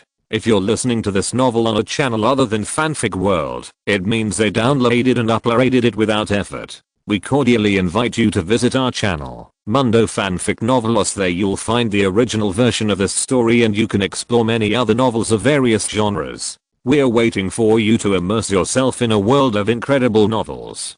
Chapter 40 To the Old Monk would release. The third Kazakage's eyes showed a look of shock. Another would release ninja appeared in Konoha. This information was too important. It was so important that the third Kazakage forgot to chase Rope Tree. It was not until Rope Tree riding the wood dragon turned into a black dot that the third Kazakage controlled the iron sand to chase Rope Tree. Rope Tree's wood dragon technique can also fly, but compared with the third Kazakage, his speed is almost crawling. The third Kazakage quickly caught up with Rope Tree. When the black iron sand covered him, Rope Tree had only one thought. It was too late. At this time, Rope Tree met a top-level strongman like the third Kazakage, and he had almost no power to fight back. The heavy iron sand wrapped around the wood dragon and soon embedded it in the ground. He wanted to escape by earth release, but he was also trapped by the iron sand swamp created by the third Kazakage. Pop. The third Kazakage took a small black hammer and hit Rope Tree from behind, and Rope Tree fell to the ground. The third Kazakage looked at Rope Tree carefully, as if he was looking at prey. Would release. I'm very satisfied with this harvest. Rope Tree stared blankly at the brown roof and his bound limbs. Who am I? What did I do? Am I a waste? Rope Tree met the third Kazakage that day and was defeated in one encounter. After that, he lost consciousness. When he opened his eyes again, he came here, but he soon realized that he was captured. Am I the most embarrassing time traveler? After Rope Tree woke up, two Sand Village ninjas came in to interrogate Rope Tree. Name. Rope Tree didn't speak at all. At this time, his mind was still confused. He had countless plans to become a sage and the strongest. His opponents should be Madara and Kaguya Rotsutsuki. But now, he was captured alive by the third Kazakage, who was not even a soy sauce in the original work. This ending seems a bit too funny, just like a college entrance examination candidate who has been thinking all day whether to take the entrance exam for Tsinghua University or Peking University, and finally gets into Langxiang. Name. The interrogating Sand Village slammed the table hard, and Rope Tree came back to his senses from his trance. Senju Rope Tree. Age. 9 years old. Which village? Rope Tree looked at the two helplessly and whispered, Konoha. What is the purpose of coming to Sand Village? My lords, I just accidentally went to the wrong place. Another Sand Village sneered. Do you think we will believe it? If you don't want to suffer, just be honest. Rope Tree had to say, I came to get information. After all, we are warring countries. There was another round of questioning, and Rope Tree answered honestly, but he did not say that he followed the uncle's convoy, but a group of Sand Village responsible for transporting supplies would release. In a secret small room, two people were talking. Yes, I suspect he is Konoha's secret weapon. If he is a secret weapon, how could he be caught so easily? The two people are none other than Hanzo and the third Kazakage. As Rope Tree expected, the two really colluded with each other. Hanzo was also interested when he heard the third Kazakage talking about Rope Tree. In any case, catching him is a huge surprise, and we can use him as a trump card. The third Kazakage nodded. Now our plan has not been completed. There is no need to alert the enemy, but I heard that the princess of the Senju clan, Tsunade, is also on the front line, and we seem to be able to use it. Hanzo narrowed his eyes slightly. Don't worry, although this kid is a surprise, it is also a pleasant surprise. Let's act according to the original plan. How long will it take before we can start? Half a month. Very good. We will bite off a piece of Konoha's meat this time. Hanzo got a positive answer and laughed sinisterly.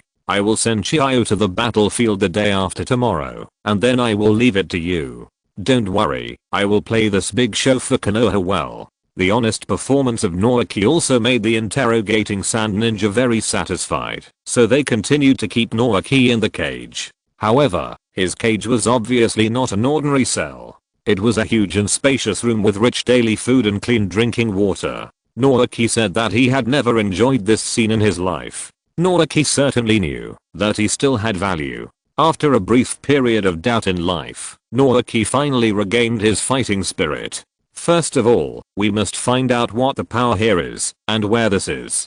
But there are always two Jonins wandering outside Naoki's cage, which makes it difficult for him to take action. Suddenly, Naoki seemed to hear some movement next door, like the sound of boiling tea reaching Naoki's ears. Naoki carefully approached the wall and asked in a low voice, "Is anyone there?" Unexpectedly, the other party really responded. An old voice sounded leisurely. "Yes, may I ask what can I do for you?" Naoki was overjoyed. "Excuse me, where is this place?" Unexpectedly, the old man's next words made Naoki feel as if a pool of cold water was poured over him from head to toe. Of course this is the Sand Village. Naoki realized that he had been unconscious for much longer than he thought. He actually came to the Sand Village from the front line. How could he escape from a village full of masters waiting online? Very urgent. Naoki collapsed in the corner, feeling a little discouraged.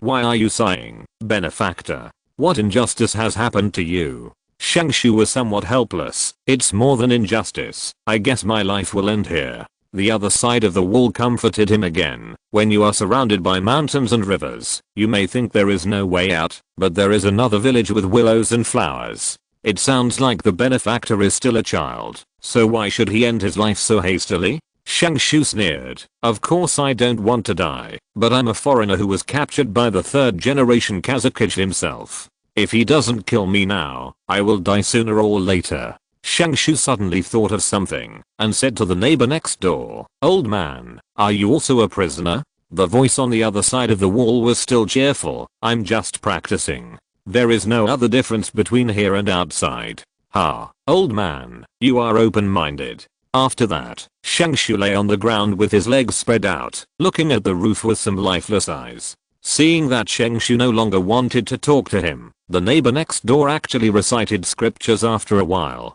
This monk is really generous.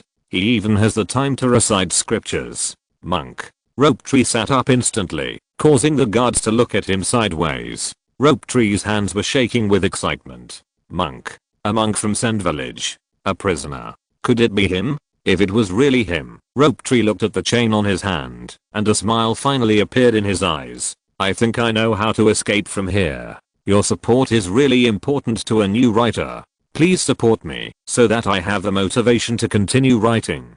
Thank you." Chapter 43 Tempting Shukaku. At this moment, Naoki suddenly ignited the hope of life. If his judgment is correct, the prisoner next door is likely to be the first generation of the one-tailed Jinchuriki, Monk Bonfuku. Now the third generation of Kazakage is most likely in the front line, and the Sand Village has no more than a dozen Jonin at most. A dozen Jonin may be very powerful for Naoki, and it is a completely irresistible force, but in the eyes of the one-tailed Shukaku, they are nothing. Don't look at Shukaku as the weakest among the tailed beasts, but any tailed beast is the top one among the shadow level strongmen. Naoki's brain is spinning rapidly, thinking about how to lure out Shukaku. Shukaku is considered to be relatively tyrannical among the tailed beasts, and compared to the cunning of the nine-tailed, it also seems a bit mentally retarded, so the best way is to irritate it. What is uncertain now is whether Monk Finfuku and Shukaku have reached an agreement. If Shukaku has already recognized Monk Finfuku, then it would be a hellish task.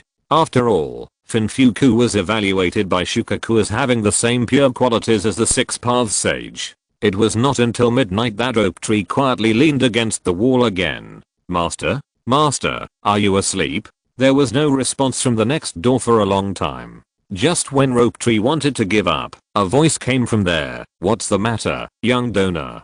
"Great." Rope Tree was so excited that he wanted to jump up and down. If he didn't sleep so late, it means that Finfuku should not have been recognized by Shukaku. If he didn't sleep in the middle of the night, the master was not the kind of young man who liked action. He must have been tortured by Shukaku and suffered from insomnia. At this time, Rope Tree suddenly changed his voice. Shukaku. In the endless darkness, a pair of small eyes filled with bloodlust suddenly opened. Shukaku. Rope Tree recited Shukaku's name again. At this time, his voice imitated the voice of her when she met Otsutsuki Kamatsuki, the cult leader, 5 years ago. The bewitching calls made Shukaku extremely irritated. Who is calling me? Finfuku also noticed the abnormality in his body, and he looked at the wall vigilantly. Dona, please respect yourself. As Rope Tree called out, the voice of the old man next door gradually disappeared and was replaced by an irritable voice. Who is calling me? It came out. Rope Tree was overjoyed. At this time, it was very likely that Shukaku's will had the upper hand and controlled Finfuku's body. I'm sorry, master. Rope Tree silently said a few words of apology in his heart and continued. Shukaku, Ten-Tails. Rope Tree did not guess. At this time, the monk Finfuku, who was originally kind-hearted, seemed to have sand flowing around him, and his eyes were no longer kind, but looking at the blue veins on his head, he knew that he should still be fighting with Shukaku. But when Rope Tree said Ten-Tails, Finfuku could no longer suppress Shukaku in his body. What did you say? Shukaku looked at the wall in shock. How many years? How many years has no one mentioned the word Ten-Tails? This is the common secret of all tailed beasts. It is also the common nightmare of all tailed beasts. It's true. Someone has mastered the power of the Six Paths Sage and brought back the body of the Ten-Tails. Shukaku shook his head frantically. Impossible. Its body is on the moon, right? Now it was Shukaku's turn to be speechless. This secret, except for the two brothers of the Six Paths Sage who sealed the Ten-Tails at that time and the Nine-Tailed Beasts, no one else could know it. Rope Tree continued to persuade him kindly. The person who obtained the power of the Six Paths Sage has summoned back the body of the Ten-Tails. His next goal is the chakra of the Ten-Tails. What is the chakra of the Ten-Tails? Of course it's him. Shukaku, one of the Nine-Tailed Beasts. Human brat. Don't lie to your uncle. It's impossible for anyone to let the Ten-Tails out. Shukaku was still a little stubborn at this time, but the fact was that the little raccoon was scared. Rope Tree heard Shukaku's fierce and weak emotions and decided to add fuel to the fire in the opposite direction. This is true, Shukaku, and you are the one-tail. Once the person who obtains the power of the Six Paths Sage comes to collect the tailed beasts, you must be the first one. What do you mean I'm the one-tail? Shukaku was furious. Human brat. What do you mean? What do you mean I'm the one-tail? Do you mean I'm the weakest among the tailed beasts? Boy, you are dead. How dare you insult the great Shukaku? You are panting when the dead raccoon cat said you are fat. Aren't you the weakest? Didn't the Six Paths Sage divide the chakras back then? Well, one tail has one chakra, two tails have two chakras, three tails have three chakras, and eight tails have eight chakras. There are still 964 chakras left out of 1000. Give them all to the nine-tail. Just when Rope Tree was complaining about Shukaku, an anxious voice suddenly came from next door. Fenfu monk. What's wrong with you? Soon, the next door began to become noisy. Oh no. Monsters are rioting. Go and report to the adults. Not good. Master Chiayu just left the village yesterday. Seeing that Shukaku was discovered, Rope Tree decided to use another drastic measure. Shukaku. Kurama said that you are just a fat lazy guy. He also said that you are not worthy of being called the nine-tailed beasts with him. It is a shame for him to be on the same level with you. He said you are a jerk. You can only play with sand, and it can beat you up with just a move of its claws. Kuruma. Shukaku was completely out of control. He had been at odds with the Nine-Tails for thousands of years, since he was a child, especially because the Nine-Tails often measured the strength of the tailed beasts by the number of tails, which made Shukaku very unhappy. When he heard the Nine-Tails name again today, Shukaku went berserk as expected. Oh no, monsters are berserk. Go and call for help. Shukaku on the other side of the wall seemed to have changed more obviously, making the sand village next door anxious. The two Jonins guarding Rope Tree also changed their expressions. They knew clearly the dangers of Shukaku, especially now that the third Kazakage was not in the village. Once he went berserk, it would be a disaster for the Sand Village. But guarding Rope Tree was also their mission. What should they do? Kurama, I'm going to kill you. The surrounding buildings were instantly destroyed by the powerful hurricane, and countless quicksands gathered together, faintly forming a huge figure. Opportunity. When Rope Tree saw Shukaku destroying the cell, he clapped his hands fiercely. Wood style, diamond calling wood. In an instant, countless tough trees emerged from the ground, causing the surrounding sand village to shut again. Come on. The monster is about to appear. Come on. The prisoners of Konoha have escaped. Wood style, wood dragon technique. A huge wooden dragon rose from the ground, and Rope Tree directly sat on it. Wind style, big breakthrough. Several sharp wind blades hit Rope Tree's body, instantly tearing Rope Tree's body into several pieces, and under the wooden dragon, a hole was also exposed. The chasing Jonin frowned as he looked at the human skin that fell on the ground, and then looked at the hole in the ground.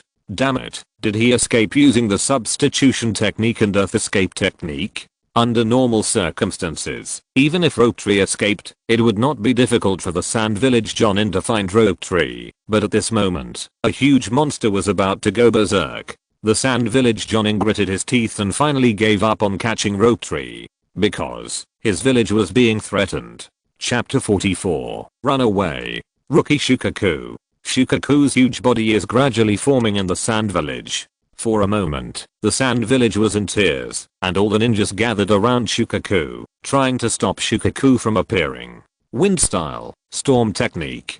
Countless hurricanes formed, blowing away the gathered sand, but this was completely inadequate for the speed at which Shukaku could gather sand. Soon, a monster more than 10 meters tall appeared. Secret technique, the Tenkinmatsu. Lord Ebis. An old man was ordered to take charge of the situation, with a chakra line on each finger, controlling 10 puppets. Ebis frowned and looked at the already formed One Tail, not knowing whether to be happy or sad.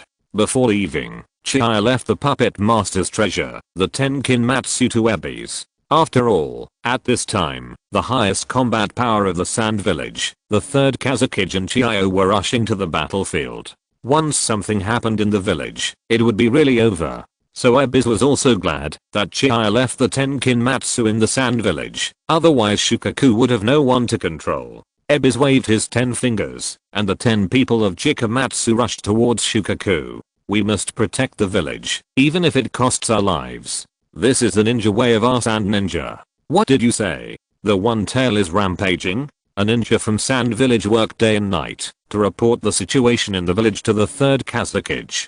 And Granny Chiyo, who was standing by, stood up instantly. The hands of the third Kazekage kept shaking behind his back, but he asked calmly, "What is the situation now?" Report to Lord Kazekage. After the One Tail escaped, Lord Ebis appeared and sealed the One Tail again with the ninjas in the village. The third Kazekage was relieved. If the One Tail was allowed to ravage, the entire Sand Village could basically be declared destroyed. What are the losses? Granny Chiyo suddenly felt a little uneasy. Lord Ebis was seriously injured. 5 Jonins died in the battle. 44 Chunins and Genins and civilians were also affected. About 200 people died, and the rest were injured countless. A big defeat. After the Jonin who came to report the damage, the third Kazekage clenched his fists again. The 5 Jonins were a piece of flesh in the palm of his hand, no matter which village they were from. Even if it was Konoha, if 5 Jonin died in one day, it would be a huge loss, not to mention the Sand Village that had been suffering all the time.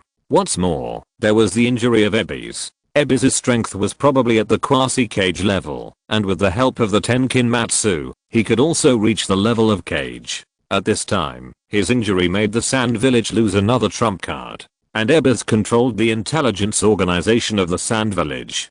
So it was okay for Ebis to be seriously injured. Once he died, the Sand Village would really be almost useless. Grandma Chiyo quickly stood up. Lord Kazekage, let me go back. I'm afraid the village has reached its limit now. The third Kazekage was in hesitation. At this time, he was already in a state of confusion. He even wanted to rush back to the village in person, but if he did so, the agreement with Hanzo would inevitably be invalidated. With Hanzo's mind, it is very likely that he would severely pit the Sand Village. It is also not a good idea to let Chiyo go back. In fact, he originally transferred Chiyo from the village to the front line to prevent Chiyo and Ebizo from being in the village together, which would lead to their excessive power. Now that the disaster has happened, once Chiyo goes back to win people's hearts, the One Tail has been sealed in the body of Fubuku and has not been rampaging for 10 years. Why did it go rampaging as soon as I left this time? This is what the third Kazekage is puzzled about. After all, Fubuku suppressed Shukaku too well, which led to him not considering the fact that Shukaku would go rampaging.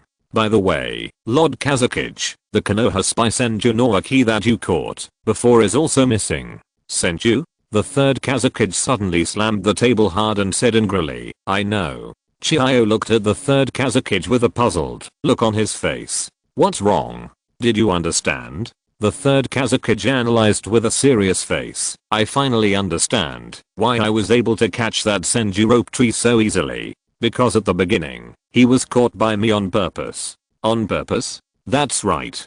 The third Kazekage suddenly seemed to be a dead elementary school student wearing big framed glasses, a blue suit, and a red bow tied around his neck. There is only one reason why I caught him, that is, he was caught voluntarily. The importance of the Senju clan to Konoha can be imagined. How could they let him go deep into the rear to take risks? So this is probably a trap set by Konoha. The Senju rope tree's initial target was Shukaku. Have you forgotten? When the 5 major ninja villages were first established, the first Hokage Senju Hashirama once distributed tailed beasts to the major ninja villages. This is definitely the dark history of Sand Village. They think it's hard enough to suppress the One Tail, let alone more. So they didn't want it. As a result, the third Kazekage wants to beat the first Kazekage to death. Since the first Hokage can suppress the tailed beasts, maybe there is some special method to control the tailed beasts. So Konoha guessed that we dare not do anything to Senju Naoki, but imprisoned him, which gave Senju Naoki the opportunity to contact Shukaku. Konoha, I won't take the blame for this. Although Chiyo felt that the reasoning of the third Kazekage was weird, this seemed to be the only explanation. It was impossible that Senju Naoki suddenly felt that he led Shukaku to run away, right? But fortunately, Lord Ebizo was here, so Konoha's evil plan did not succeed. The third Kazekage was sweating at this time, feeling that the enemy was too cunning. Then, sir, do you want to order the arrest of Senju Naoki with all your strength? Of course. And the news that the Senju clan has a way to control the tailed beasts should be passed on to Kumogakuya and Mist Village as soon as possible. They seem to have been developing tailed beast weapons. They will definitely care about this news. Hey. At this time, Naoki had no idea that the third Kazekage had made up a big drama for him. He was just anxious to rush back to Konoha and submit the information. Rope Tree rushed to the border at a very fast speed, hoping to return to Konoha before the Sand Village reacted. It would definitely not work to go east, because there was a Kazekage in that direction. If he was caught again by mistake, he would probably be dead. So Rope Tree kept walking south, completely overdrawing his physical strength. When he was tired, he lay in the sand to rest for a while. When he was thirsty, he used water escape to make drinking water. After a few days, he finally returned to the checkpoint where he left. Rope Tree. Hatake Tsukumo has actually returned. He was also shocked when he saw Rope Tree's embarrassed appearance. Rope Tree quickly told Hatake Tsukumo about the plan of Sand Village and Rain Ninja. Hatake Tsukumo knew the importance of this information, so he went to the Rain Ninja battlefield to deliver the letter in person. After all, at this time, the later the danger, the more dangerous it would be. As the fastest man before the Golden Flash, Hatake Tsukumo rushed to the Rain Ninja battlefield in just 3 days and solemnly handed the information to Jiraiya. I went to the hospital today, so there are only 2 updates. I will continue to update 10,000 tomorrow. Please support me. Collection recommendations are coming to the bowl soon. Chapter 45, Counter Encirclement and Suppression Plan. After Jiraiya got the information, he started to discuss countermeasures with Tsukumo and Tsunade. When Tsunade heard that this was the information obtained by Naoki after he was abducted by the third Kazekage, she felt very distressed for a moment, but she also knew that it was wartime now, and personal feelings had to be put aside. If Naoki's information is confirmed to be correct, then the tunnel is likely not far from us, but we hardly heard any movement, which means that the tunnel must be very deep from the ground. Hatake nodded. So our top priority now is to find out the location of the tunnel and its final exit. The three of them acted decisively and immediately found several ninjas who were good at earth escape, and worked with the Hyuga clan ninjas to continuously explore outward with the main camp as the center.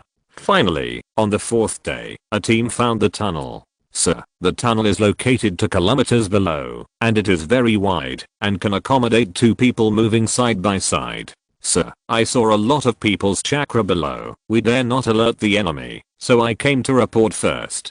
Jiraiya nodded. Well done. At this time, Jiraiya was no longer as cheerful as usual, but put on a serious face, feeling a little bit of majesty. It seems that the other party's plan is very complete. Knowing that the observation range of the Byakugan is 1 kilometer, they chose to dig a hole 2 kilometers below. Hatake measured, and found that the location of the tunnel and the Konoha camp were also sweating. If nothing unexpected happens, the Sand Village will be able to dig to the side and rear of the Konoha camp in the next 2 days, and then Konoha will really be surrounded. In fact, digging tunnels is not smart, it's just that the Sand Village and the Rain Village acted too realistically, causing everyone's focus to be on their front battlefield. Especially a few days ago, the leader of the Rain Village, Hanzo, and the Uchiha of the Sand Village had a fight, which almost made people believe that they really fought out of their minds. After all, they were cage level powerhouses. No one thought that the Rain Ninja and the Sand Village would actually send cage level ninjas as actors for the sake of acting. After all, cage level ninjas still have a very high status in everyone's mind. What do you think? Do you want to destroy this place? Tsunade was eager to try, and obviously wanted to smash the tunnel hard and bury the Sand Village below alive. Hatake had a different opinion on this point. The Sand Village is still in action, which means they think that Oak Tree has not told us the information yet. We can wait for the opportunity, and destroy the Sand Village in one fell swoop. Tsunade also firmly opposed it. According to Oak Tree's information, the Sand Village's one tail ran away, and the Sand Village must have suffered a serious blow. The Sand Village now has almost no way out, and it must be a crazy fight. Not to mention that we are still relatively lacking in high-end combat power. The other side has 3 cage level masters, Hands of the Salamander, the 3rd Kazakage, and Chihio. We can't resist at all. Jiraiya looked at the 2 people arguing, and felt that what they said was very reasonable. Hatake wanted to get rid of the Sand Village once and for all, so that Konoha could quickly counterattack the Rain Ninja and end the war. Tsunade, after analyzing the battle power comparison, chose passive defense. Jiraiya actually tended to agree with Hatake idea. After all, such a rare opportunity might never come again if missed. But Tsunade was right. Maybe Konoha's Jonin strength was not inferior to the joint attack of the Sand Village and the Rain Ninja, but the gap in cage level power was too big, and it was basically too late to go to Konoha for help now. Jiraiya carefully weighed the pros and cons. That's not the case. Hatake retorted Tsunade. If the Sand Village one tail goes berserk, they will definitely choose to let one person return to the village to take charge of the situation, and Hanzo of the Salamander will definitely appear on the front battlefield. As long as we are fast enough, we can first solve the Sand Village side when Hanzo of the Salamander joins the battlefield, and the enemy we are facing is only 1 cage level. Tsunade looked at Hatake unhappily. This is just your guess. Once the Sand Village side's 3rd Kazakage and Chihio attack at the same time, we will definitely be held back. When Hands of the Salamander arrives, we will definitely die. So we have to be fast. Hatake looked at the sky confidently. We can at least give it a try. If there is really only 1 cage level person coming from the Sand Village side, I will hold him back. And you can take the opportunity to defeat the most core force of the Sand Village. Jiraiya and Tsunade were both upset when these words came out. What does Hatake mean? Can he fight the 3rd Kazakage? Jiraiya asked carefully. Tsukumo, have you reached that level? Hatake shook his head. Not yet, but just a little bit away. Although I'm unlikely to have the upper hand, I can still hold one person back. Jiraiya was overjoyed. Once Hatake Tsukumo really broke through, it would be a great help to Konoha. So the question now is, do you want to take a gamble? Fight. Jiraiya did not hesitate at this time, nor was he swayed by Tsunade's opinion. And even if the third Kazekage and Chiyo arrive at the same time, if Tsukumo holds one, I can hold one back. Tsunade took a breath and looked at Jiraiya like she was caring for a mentally retarded person. But when she saw the confident light flashing in Jiraiya's eyes, she was a little speechless for a moment. Jiraiya, have you improved so fast? It seems that I underestimated you. Hatake Tsukumo was also surprised. Obviously, he didn't expect Jiraiya to be so strong. But what Jiraiya was thinking was, Tsukumo can fight against the third Kazekage, right? That means his opponent is Chiyo. By then, I should be able to hold Chiyo back by summoning Bunter, right? If Tsunade knew that Jiraiya's confidence just now was all fake, she would probably kill Jiraiya. Since we have decided, we should deploy now, and be careful to be quick. At the same time, we must confuse Hands of the Salamander, otherwise once Hands of the Salamander arrives, we will all be finished. Hatake Tsukumo reminded Jiraiya and Tsunade again and again. He had the courage to fight the third Kazekage, but he had no intention of fighting against Hands of the Salamander, who was considered a strong master among the cage level masters. He would just run away, not to mention that Hands of the Salamander had a powerful weapon like poison gas, so he was not in a position to fight. After all, Hatake Tsukumo was not the kind of idiot who dared to provoke a cage level master when he was not even a jonin. Rope tree. Jiraiya and Tsunade also began to secretly mobilize their troops and sent people to Konoha for help. Don't be afraid of 10,000, just be prepared for the worst. If Hanzo gets angry and really rushes into the line of fire, then the only one who can fight against him in Konoha is the third Hokage. The anti-encirclement plan officially begins. Thanks to book friend Lyo Kunji for the reward. The author got up at 6 o'clock on the weekend to update. Are you touched? Are you surprised? Chapter 46. The confused third generation Kazekage. The Rain Ninja battlefield was in full swing in preparation for war, but Naoki couldn't stay any longer. Although Naoki felt like he was about to die after returning from the Wind Country a few days ago, he recovered all his attributes immediately after just a few days of recuperation. Senior Hiji, I apply to support Lord Tsukumo and go to the Rain Ninja battlefield. At this time, the highest commander of the Tsukumo team was Shinohiji, Naoki's nominal boss, and he had to ask for approval if he wanted to go out. And Shinohiji directly rejected Naoki's request.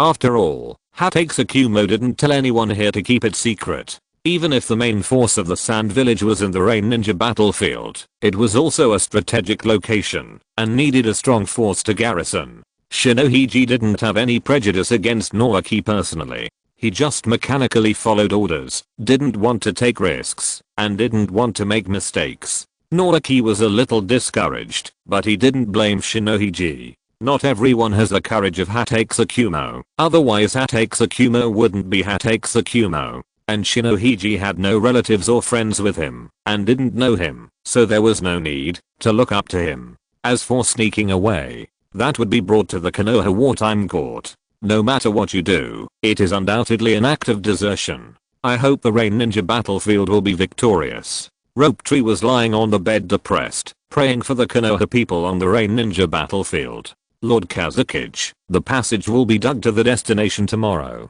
The Sand Ninja finally reported a good news to the third Kazekage. The third Kazekage was a little uneasy after not receiving the news from Rope Tree for such a long time. No need to wait for the expected position tomorrow. Take action tonight. The third Kazekage said decisively. Go and inform Hanzo of the Salamander to launch a collective attack at 4 o'clock tonight. All of us now, hurry up and rest. Hi-yi. The Sand Ninja didn't know why the third Kazekage suddenly changed his mind, but as long as the village shadow gave the order, there was nothing to question. On the Rain Ninja side, although Hanzo of the Salamander was dissatisfied with the third Kazekage's sudden change of time, he still agreed to the plan and decided to fight tonight. The sun had just illuminated the other side of the mountain, and the chill of the night had not yet dissipated from the horizon.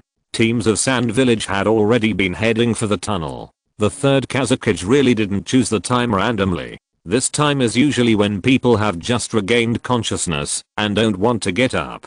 Since ancient times, sneak attacks on battlefields have mostly happened at this time. The third Hokage led his men to the end of the tunnel and looked up fiercely. Evil Konoha. Die. A huge iron cone made of iron sand quickly began to break the ground upwards. Finally, the third Hokage saw the hazy sky. Haha, tonight is the death of these people from Konoha. Detonating talisman. Explode. The third Hokage was a little confused. When did I say I would use the detonating talisman? Boom. Boom. Boom. With a few loud noises, countless Sand Village ninjas were blown up on the spot, and many of them were directly bloody. It's a pity. It's a little off the expected location. Jiraiya looked at the Sand Village ninjas surrounded by the explosion with regret. If the Sand Ninja dug a little more, the detonating tags set up over there would be more powerful. Konoha. The third Hokage saw Jiraiya's forehead protector and the endless screams of his subordinates, and his eyes were all red and swollen. Die. The huge iron sand formed a hammer and smashed towards Jiraiya fiercely. Dang. A figure blocked Jiraiya, and his silver white hair was particularly eye-catching. A layer of light chakra was attached to Hatake's white teeth at this time. Third Hokage. Your opponent is me. Jiraiya. Go support Tsunade. The third Hokage then realized that countless Konoha ninjas had appeared around him, surrounding him from all directions like a tide. A few drops of cold sweat appeared on the third Hokage's forehead. Big trouble. Salamander Hanzo was a little depressed and took the Rain Ninja to the Konoha camp. The Sand Ninja got enough rest, but the Rain Ninja who got the news later was not so lucky. They were still a little sleepy and not in a very good state. Not long after, Hanzo arrived in front of the Konoha camp. He heard the sound of crying and shouting in the Konoha camp, which made Hanzo feel relieved. It seems that the third Hokage is not that stupid. The fastest way to deal with the opponent is of course to use poison, but after all, the Sand Ninja allies are still inside, so Hanzo had to lead people to rush in. Sir. There is no one at all.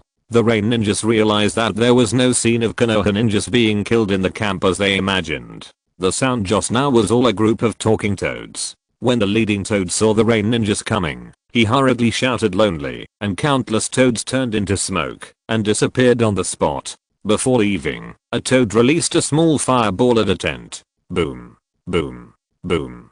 Deafening explosions sounded in the Konoha camp, and some Rain Ninjas who rushed too fast were pushed back by the heat wave of the explosion. Damn it.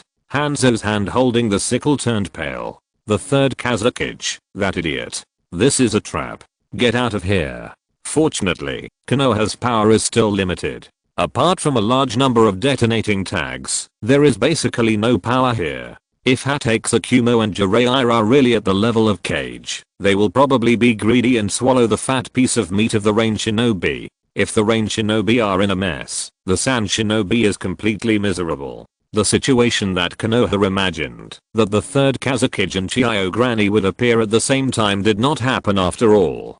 Hatake's also fulfilled his promise. Even though he was forced into a bit of a mess by the third Hokage, he still entangled the third Hokage tightly. Hatake's famous sword White Fang is made of a special material that can conduct chakra. The magnetic escape of the third Hokage is basically ineffective against his sword.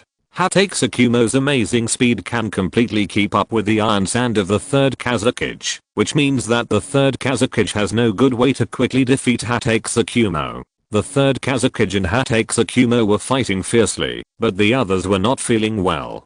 The ratio of Konoha to Tsunade Jonin was basically 2:1, not to mention that the explosion just now injured some Tsunade Jonin, while Konoha was in high spirits. Not to mention that there were strong men like Jiraiya and Tsunade. Tsunade was using her extraordinary strength to concentrate on dealing with the puppeteers of Tsunade. Basically one punch to one kid, and Jiraiya did not summon Gamma Bunter. However, her skilled ninjutsu and the frequently used hair ninjutsu also tightly entangled the three stronger Jonins of Tsunade. It was a completely one-sided battlefield, with countless Tsunade ninjas bleeding on the battlefield, and at this time, the sun was only slightly bright. Chapter 47 Fruitful Results. The third Hokage also noticed the casualties of the Sand Village ninjas. His eyes were red. Retreat. But at this time, the Sand Village was stuck by Konoha, and there was no chance to escape. The Sand Village ninjas were like a school of tuna wrapped by a whale, being divided and swallowed bit by bit. Damn it. Die. The third Kazekage completely lost his mind. Those were his people. They were his Sand Village ninjas. There were his predecessors and his juniors. There were his childhood playmates. They chose to trust him unconditionally. Because he was the Kazekage. The Kazekage of the Sand Village. But at this moment, they fell in front of him one by one, and he could do nothing. Konoha. The third Kazekage roared, and countless iron sand attacked the people of Konoha, trying to stop Konoha from slaughtering the Sand Village. And the one fighting against the third Kazekage was Hatake Tsukumo, the current top assassin in the ninja world. He could seize any opportunity. Hatake Tsukumo moved to the side of the third Kazekage, and there was a faint flash of lightning on the blade. He swung the sword and hit. At this moment, Hatake Tsukumo seemed to have returned to the time when he was practicing swordsmanship in the training ground. He looked at the third Kazekage who was hit by him with a calm look. The third Kazekage was injured. This was something that no one expected, but the Sand Village ninjas also got a glimmer of hope, and many of them escaped from the encirclement of Konoha. The third Kazekage covered his waist, and the iron sand like an iron curtain appeared again and slapped Hatake Tsukumo away. The third Kazekage stood in front of everyone in Konoha, smiled bitterly, took off the divine robe representing the Kazekage, and a hammer appeared in his right hand. Everyone, retreat. I'll cover you. Lord Kazekage. Get out. The third Kazekage turned around and shouted to the Sand Village Jonin who had just spoken. The Sand Village Jonin had no choice but to help his companion up and left quickly with tears in his eyes. I don't know how you Konoha saw through our plan, but we failed in the end. The third Kazekage covered his wound and looked at Jiraiya, Hatake Tsukumo, and Tsunade who were leading the way. But no matter what, I'm still the Kazekage. How can I tolerate you killing my companions? Ninjutsu, Sand Centipede. Countless iron sand gathered behind the third Kazekage, forming a huge iron sand centipede. You are all going to die. Without the sand ninjas, that worried the third Kazekage. The third Kazekage was going to give it a go. Hatake Tsukumo and others on the opposite side also frowned. The opponent was the third Kazekage, who was known as the strongest Kazekage. Once the third Kazekage really decided to fight to the death, there would be absolutely only 1 in 10 Konoha ninjas left. Let's go. Tsunade and Hatake Tsukumo, 2 powerful taijutsu masters, moved to the sides of the third Kazekage in an instant and attacked the third Kazekage fiercely from the side. However, the attacks of both were blocked by a stream of iron sand. Jiraiya took the opportunity to complete the seal and opened the contract scroll behind him. Ninjutsu, summoning technique. A burst of white smoke dissipated, and a huge red toad holding a katana appeared. Jiraiya. It seems that we have met a strong enemy. Gamma Bunta frowned as he looked at the third Kazekage in front of him, and the huge steel centipede behind him. At this time, the crazy third Kazekage adopted a very despicable tactic, which was to use iron sand to carry himself to a high altitude and then attack indiscriminately, which caused the people of Konoha to be helpless. You are worthy of being the Kazekage. Hatake Tsukumo praised. At this time, the third Kazekage was in his strongest state, 1 man against 1 army. The third Kazekage and Hanzo of the Salamander were both ninjas who could only play Infinite Terror without teammates. My lord, this is not a solution. A Konoha Jonin reported to Jiraiya in a low voice. That's right, the third Kazekage can fly, and he is very flexible in the air. On the contrary, the people of Konoha on the ground became targets. The iron centipede made of iron sand was even more turbulent on the ground. Even if its body was cut off, it would soon grow again. Even with a monster like Gamma Bunta, it was still helpless. Jiraiya, retreat. We can't expand the victory. Once the Salamander Hanzo arrives, it will be dangerous. Tsunade also reminded Jiraiya at this time. Retreat. Jiraiya did not hesitate. There was no need to fight a crazy third Kazekage here. It was better to retreat as soon as possible. Everyone began to retreat. The third Kazekage also discovered Konoha's intention and tried to stop everyone, but was stopped by Jiraiya and Hatake Tsukumo. At this time, Hatake Tsukumo's face changed slightly. No. Someone is coming. Some figures appeared in the distance, and the guards were the rain ninja. Damn, I can't get away. Jiraiya was annoyed by the third Kazakuge's ansand, and began to get impatient. Just as the two were thinking about countermeasures, a huge white snake appeared. Jiraiya was overjoyed and stopped Hatake Tsukumo, who wanted to attack the white snake, and let the white snake swallow him and Hatake Tsukumo. When the third Kazakuge cut the white snake, Jiraiya and Hatake Tsukumo had already disappeared. Lord Kazakuge. Several Tsunade who turned back came to the third Kazakuge. The third Kazakuge looked in the direction of Konoha, and for a moment, no one knew what he was thinking. Report to the Lord. We killed a total of 12 Tsunade Jonins and 36 Chunins. 15 of our Chunins died in the battle, and the rest were slightly injured. A post-war report was placed on the table of several people. Got it. Go and do a good job of providing relief to the ninjas who died in the battle. Yes, Lord. Jiraiya looked at the table, and breathed a sigh of relief. A great victory. No Jonin died on the Konoha side, but 12 Tsunade died.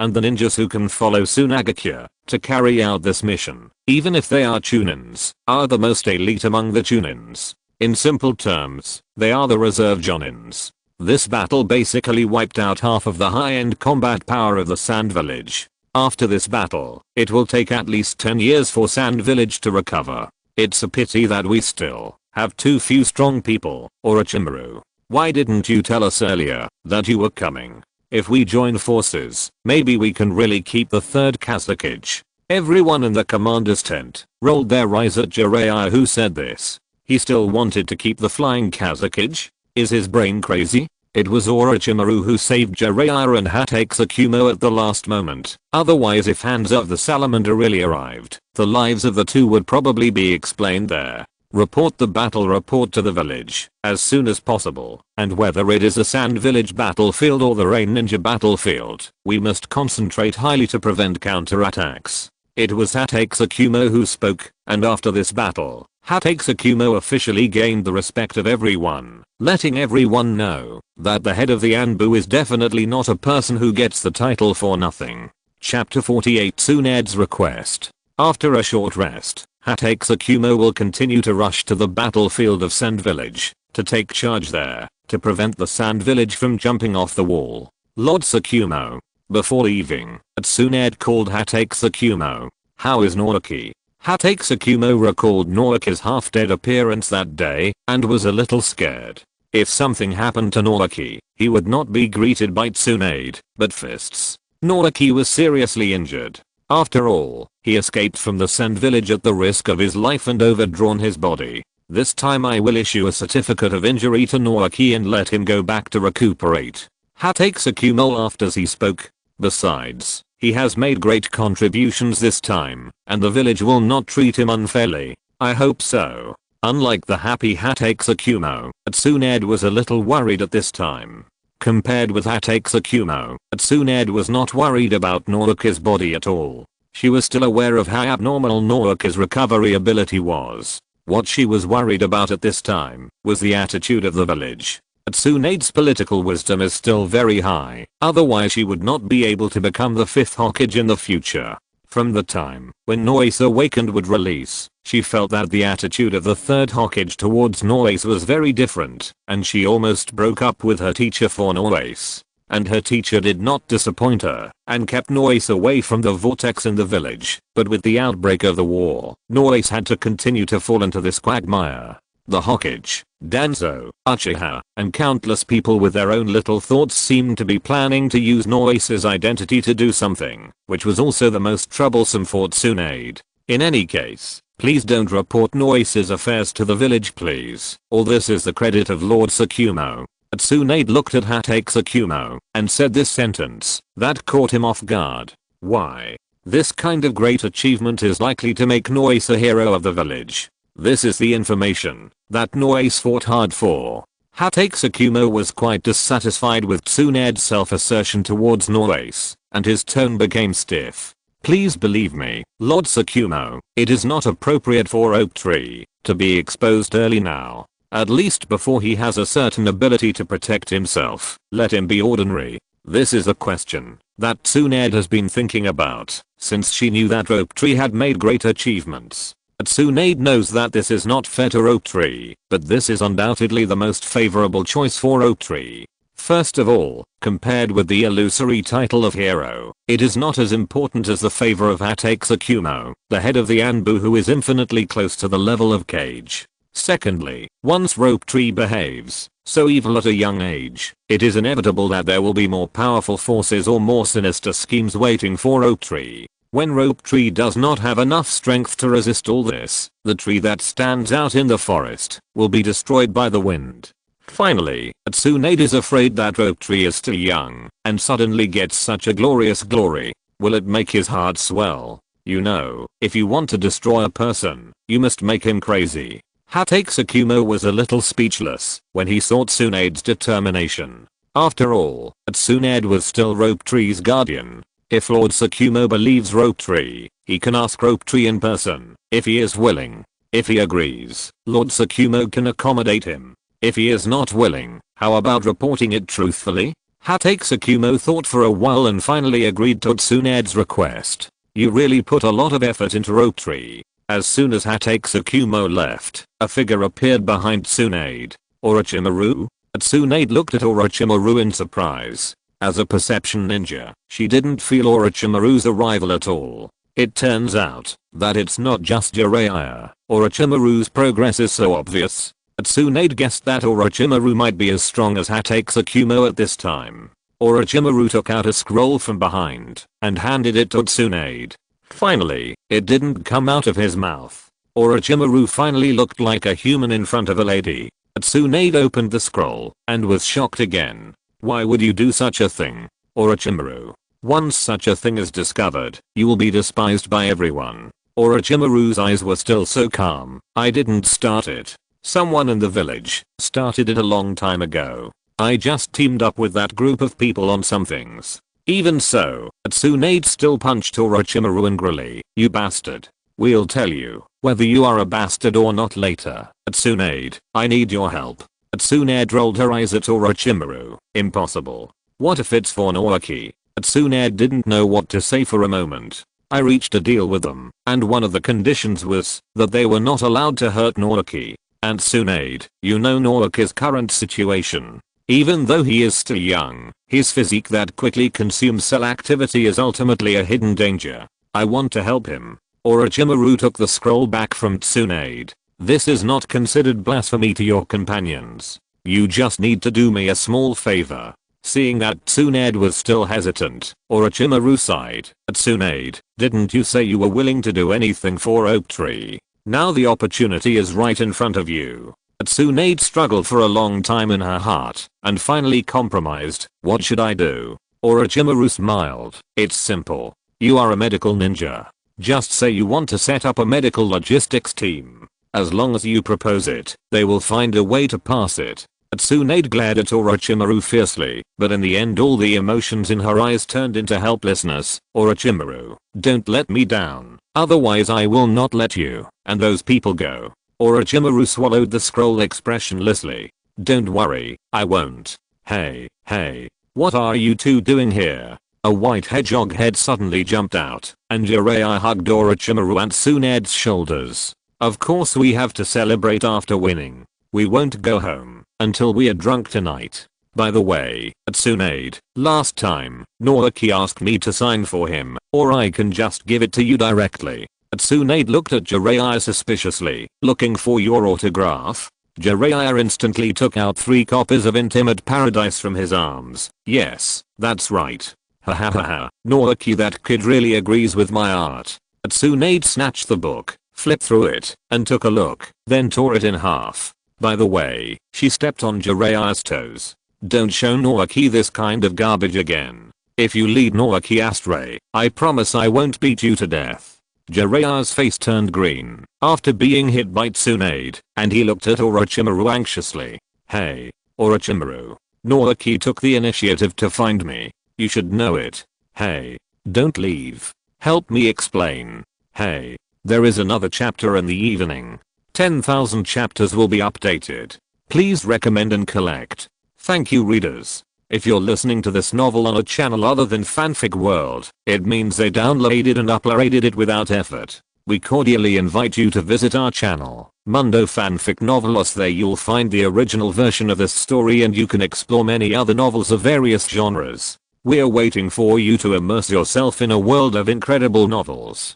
Chapter 49, Flagwood Swordsmanship. Naoki was also excited when he heard the battlefield scene described by Hatake Tsukumo, who had just returned. He wanted to put on his armor and go into battle right now. But the fact is, Hatake Tsukumo, we surrounded them, and then we won. Hatake Tsukumo's ability to express himself is completely negatively correlated with his strength. After that, Hatake Tsukumo told Naoki exactly what Tsunade told him. Naoki fell into deep thought after hearing this. If it was before this mission, he might have rejected Tsunade's intention and instead built up momentum for himself. But after being beaten by the third Hokage this time, Naoki's original little flame began to extinguish. After 5 years of training with Orochimaru, Naoki's strength has indeed grown a lot, but his ambition has also increased accordingly. If it was before, Naoki would never go to the hinterland of the Wind Country alone, let alone sneak into the enemy camp. In the few days when Hatake Tsukumo was away, Naoki was also seriously reflecting on whether he was too proud. Especially after he easily suppressed the senior ninja Hyuga Haku that day, he became even more inflated, and that's why he did such an irrational thing. Now is wartime. It was the Second Ninja World War, where he died in his previous life. This incident gave Naoki a slap in the face. He was just like the second pillar who challenged Uchiha Itachi just after he succeeded in training a fool. The only difference was that Itachi released the Pacific Ocean, while Naoki released Shukaku, because he was familiar with the plot. You still have to endure. Ninjas must be able to endure things that ordinary people can't endure. Think about the future big guys. Madara endured, so he was deified. Black Zetsu endured, so he rescued his mother. K endured, so he almost kicked out a big ending. In the world of Naruto, which is full of Voldian walls, staying alive is the kingly way. Naoki decisively rejected Hatake Tsukumo and decided to give all the credit to Hatake Tsukumo and his friends. Hatake Tsukumo was also a little embarrassed, but since Tsunade and Naoki had made this decision, he had to reluctantly agree. So Hatake Tsukumo wrote 2 reports. One was a normal process, describing how he and his team had obtained intelligence about Sand Village, how they arrived at the battlefield in time to reach a consensus with the Rain Ninja, and how they implemented the anti-encirclement plan. The other report detailed the truth of the matter, including everything Rope Tree did in Sand Village, and this information was secretly submitted to the Hokage through the Anbu. He, Hatake Tsukumo, was still the head of the Anbu after all. In the next few days, Hatake Tsukumo nervously arranged the defense line. He was not afraid of 10,000, but afraid of 1. Once the third Hokage really went crazy and killed him, it would be impossible to resist. And Rope Tree was even more low-key. Every day, he was doing things that a real genin should do, such as carrying supplies, checking traps, and patrolling regularly. Finally, when Hatake Tsukumo saw Rope Tree actually cooking, he got angry. "You are so wasteful. What are you talking about, Lord Tsukumo? I'm just a genin." Seeing Rope Tree's clear eyes, Hatake Tsukumo once suspected that he had recognized the wrong person. Good guy. Is this even deceiving himself? Forget it. I still want to teach you swordsmanship, but you, a genin, are not qualified to learn my swordsmanship. Hatake swordsmanship. Naoki's eyes lit up. Although Hatake swordsmanship has become less famous in later generations because of Kakashi, the bird-playing boy, Naoki has personally experienced this swordsmanship. It is definitely stronger than Orochimaru's swordsmanship. If Orochimaru's swordsmanship is the upright Uchiha swordsmanship, then Hatake swordsmanship is the evil repelling swordsmanship. Well, of course, the kind that does not require swinging the sword. The power of Hatake swordsmanship lies in the fact that every move is fatal, there are no fancy techniques, and it returns to the basics. My lord, I suddenly feel that my strength has increased a lot. How about I try it? Haha. Looking at the slippery Naoki, Hatake Tsukumo was also tired. In fact, Hatake Tsukumo was not suddenly inspired, but because the reward from Konoha came a few days ago. All members of Tsukumo's team completed an S-level mission, and each of them got the opportunity to learn an A-level ninjutsu. Hatake Tsukumo himself even got the opportunity to learn an S-level ninjutsu. This reward is too generous. This made Hatake Tsukumo feel extremely hot. Even if he and others contributed a little in this mission, he would not have such a heavy burden, but this time it was all due to Rope Tree's credit. People like Hatake Tsukumo will repay their grudges and repay their favors. After thinking about it, giving money is too vulgar. Rope Tree, not vulgar at all. I still owe my master more than 300,000. As for ninjutsu, Rope Tree himself has the bloodline limit of wood release, and has the ninjutsu master Orochimaru as his master, so he should not lack it. After thinking about it, only his family swordsmanship is the only thing he can show off. Take what you have and follow me. Hatake Tsukumo turned back in a cool manner, and Rope Tree looked at the fire stick in his hand with a confused face. Didn't Tsukumo teach him swordsmanship? Instead, he taught himself how to kill the immortals. Hatake swordsmanship doesn't have so many fancy moves. It was created to kill people. Hatake Tsukumo pulled out his white fang and looked at the fire stick in Rope Tree's hand. So the weapon for killing people must be flexible enough, such as my sword, White Fang. Its material is very special and can conduct chakra, so it is extremely sharp. I'll just make do with it for now. Rope Tree helplessly shook the fire stick in his hand twice. Isn't this too easy? Hatake swordsmanship is divided into two parts. One is its body movement. You have to hide your body shape as much as possible. The other is its swordsmanship, which can instantly burst out terrible damage and kill the enemy with one blow. Today I will teach you a burst move first. The white fang in Hatake Tsukumo's hand lit up with a shining white light, and the next moment, he swung the sword. It was just a simple move, but in Rope Tree's eyes, it was comparable to a landslide. A big tree with a diameter of 3 meters next to it was directly cut off. So fast, so strong, so coquettish. These 3 words of praise instantly appeared in Naoki's mind. Did you see it clearly? Hatake Tsukumo had already retracted his white fangs and asked, staring into Naoki's eyes. I probably saw it clearly. Just now, sir. You use the power of your spine to drive almost all the muscles in your body, to infuse potential energy into the sword in your hand. But normally, such a strong force is difficult to control. How can you control the stability of swinging the sword? Awesome. Hatake Tsukumo praised. He didn't have the eye technique bloodline limit like the Sharingan, but he actually saw his own power method after just one time, and even thought about the direction of accuracy by analogy. That's a later course. You practice this first, and I will tell you naturally when you succeed. Got it? Lord Tsukumo. I will work hard. 10,000 more. Another 10,000 more. Please vote. Chapter 50 lakh. In the following days, Naoki studied Hatake swordsmanship. The more he practiced, the more he marveled at the mystery of Hatake swordsmanship. Hatake swordsmanship is not only a very powerful swordsmanship, because it requires the control of the muscles of the whole body, it is actually more like a physical training method. Every time Naoki performs an action, 2 problems often occur. Either he cannot mobilize the muscle strength of the whole body, resulting in too little power when chopping, or he uses the whole body's strength, but the action is all deformed, let alone swinging the sword. It is difficult to even move. Thinking about Hatake Tsukumo's artistic sword swing, Naoki can't help but sigh at Hatake Tsukumo's strength, and even an idea emerges in his mind. If Hatake Tsukumo learns the lightning chakra mode or the 8 gates of the hidden cloud village, so that the body has a huge enhancement, and then with the Hatake swordsmanship, will it really reach the legendary realm of one sword to pacify the world? Naoki couldn't help but get excited. The peak Hatake Tsukumo is definitely a super godlike ninja. We should still pay more attention to these 2 physical skills. Once they can really make Hatake Tsukumo have a huge improvement, the effect will be great. Although Naoki was excited, he was still unable to master Hatake swordsmanship, which made Naoki a little annoyed. Hatake Tsukumo saw some clues. He comforted him. There is nothing to worry about. It's not because you are not suitable for practicing this swordsmanship, but because your body is too strong. Hatake swordsmanship is a ninjutsu that requires controlling the whole body's strength to practice. Therefore, the Hatake clan starts practicing at a very young age, which is easier to control. Naoki, your physical fitness seems to be far superior to your peers. When your physical fitness is twice that of an ordinary person, the difficulty of mastering this swordsmanship will increase by twice, so it is so difficult for you.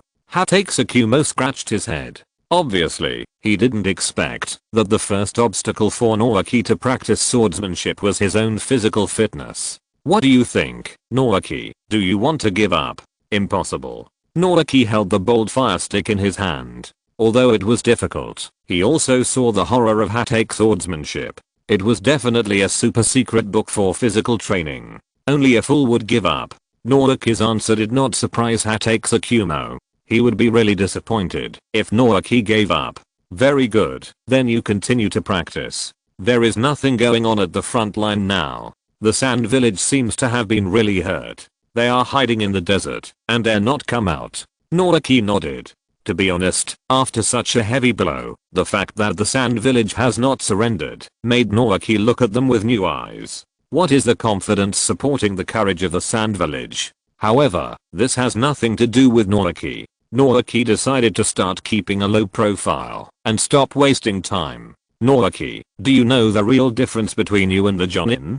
Hatake Tsukumo suddenly asked. This question also stunned Naoki. The difference? Hatake Tsukumo looked into Naoki's eyes and squatted down to teach Naoki a lesson. Ninjas like you who have bloodline limits are envied by others, especially Naoki, who has the same wood release as the first Hokage. Bloodline limits can indeed quickly improve a ninja's strength, and the stronger the bloodline limit, the more so. But have you ever thought that you are a ninja, not a bloodline limit holder? Naoki, if one day in the future you lose wood release, will you no longer be yourself? Think about it, Naoki. Wood release brings you glory, but it also brings you burdens. Even the most powerful bloodline limits require a person's original strength to control. If you can, forget about wood release, and from now on, practice as an ordinary ninja.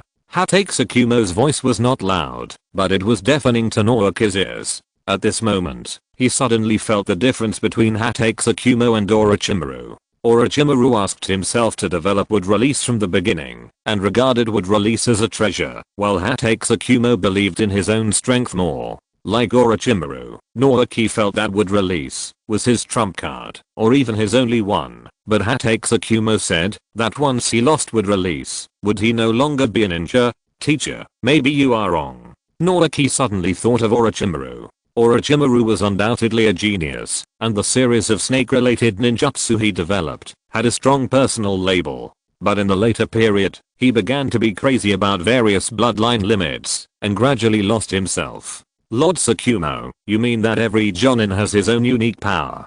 Hatake Tsukumo showed a teachable expression. Yes, every Jonin has been tempered. For example, your teacher, everyone can immediately think of snakes. Your sister, everyone can immediately think of medical ninjas and superpowers. And what about you? Hatake Tsukumo patted Naoki's shoulder heavily. Naoki, I don't want everyone's impression of you to be wood release in the future. What do you think? Naoki understood what Hatake Tsukumo meant, so he began to practice more diligently. At this time, he had not seen the road ahead, but at least he had a vague direction. He has never been anyone's shadow. Hokage-sama. The Rain Village has taken action against the Iron Country. A month later, a piece of frontline intelligence appeared on the table of the third Hokage. Just a few days ago, Hands of the Salamander finally couldn't hold back his ambition, and led the Rain Ninja to launch a war against the Iron Country. For a while, the Iron Country became a living hell. Notified Jiraiya and Tsunade and the others to go to the Rain Village. Hey! But this time the third Hokage made a mistake. The one sitting in the Rain Village was the third Kazekage who had just fought. No one expected that Hands of the Salamander would trust the third Kazekage so much and let him sit in his old nest. New and old grudges made the third Kazekage extremely crazy. He and the Rain Ninjas who stayed in the Rain Village gave Konoha a head-on blow. Konoha also suffered heavy losses and had to withdraw to the camp. When the news reached Hatake Tsukumo also admired the courage of Hanzo of the Salamander and the third Kazekage. The third Kazekage is not in the Sand Village. He is really careless. Hatake Tsukumo said to Noise, who was still practicing swordsmanship. Now Hatake Tsukumo no longer hides any secrets from Noise, and he discusses them generously. Noace's unique insights often make Hatake Tsukumo's eyes light up. Noace put down his fire stick, looked at the battle report, and sighed. What a pity. Hatake Tsukumo also sighed and said, yes, it's a pity. If the third Kazekage was not in the Rain Village, he would probably have occupied the Rain Village. Not really. Noace shook his head. I mean, it's a pity that Konoha didn't continue the attack. Hatake Tsukumo looked at Noace in confusion. What do you mean? End of this chapter. Thank you very much for reaching the end. Don't forget to like. Looking for more exclusive content and immediate access? Subscribe to our Patreon. Remember, every like, subscription, or donation encourages us to continue. Thanks to everyone. See you in the next video.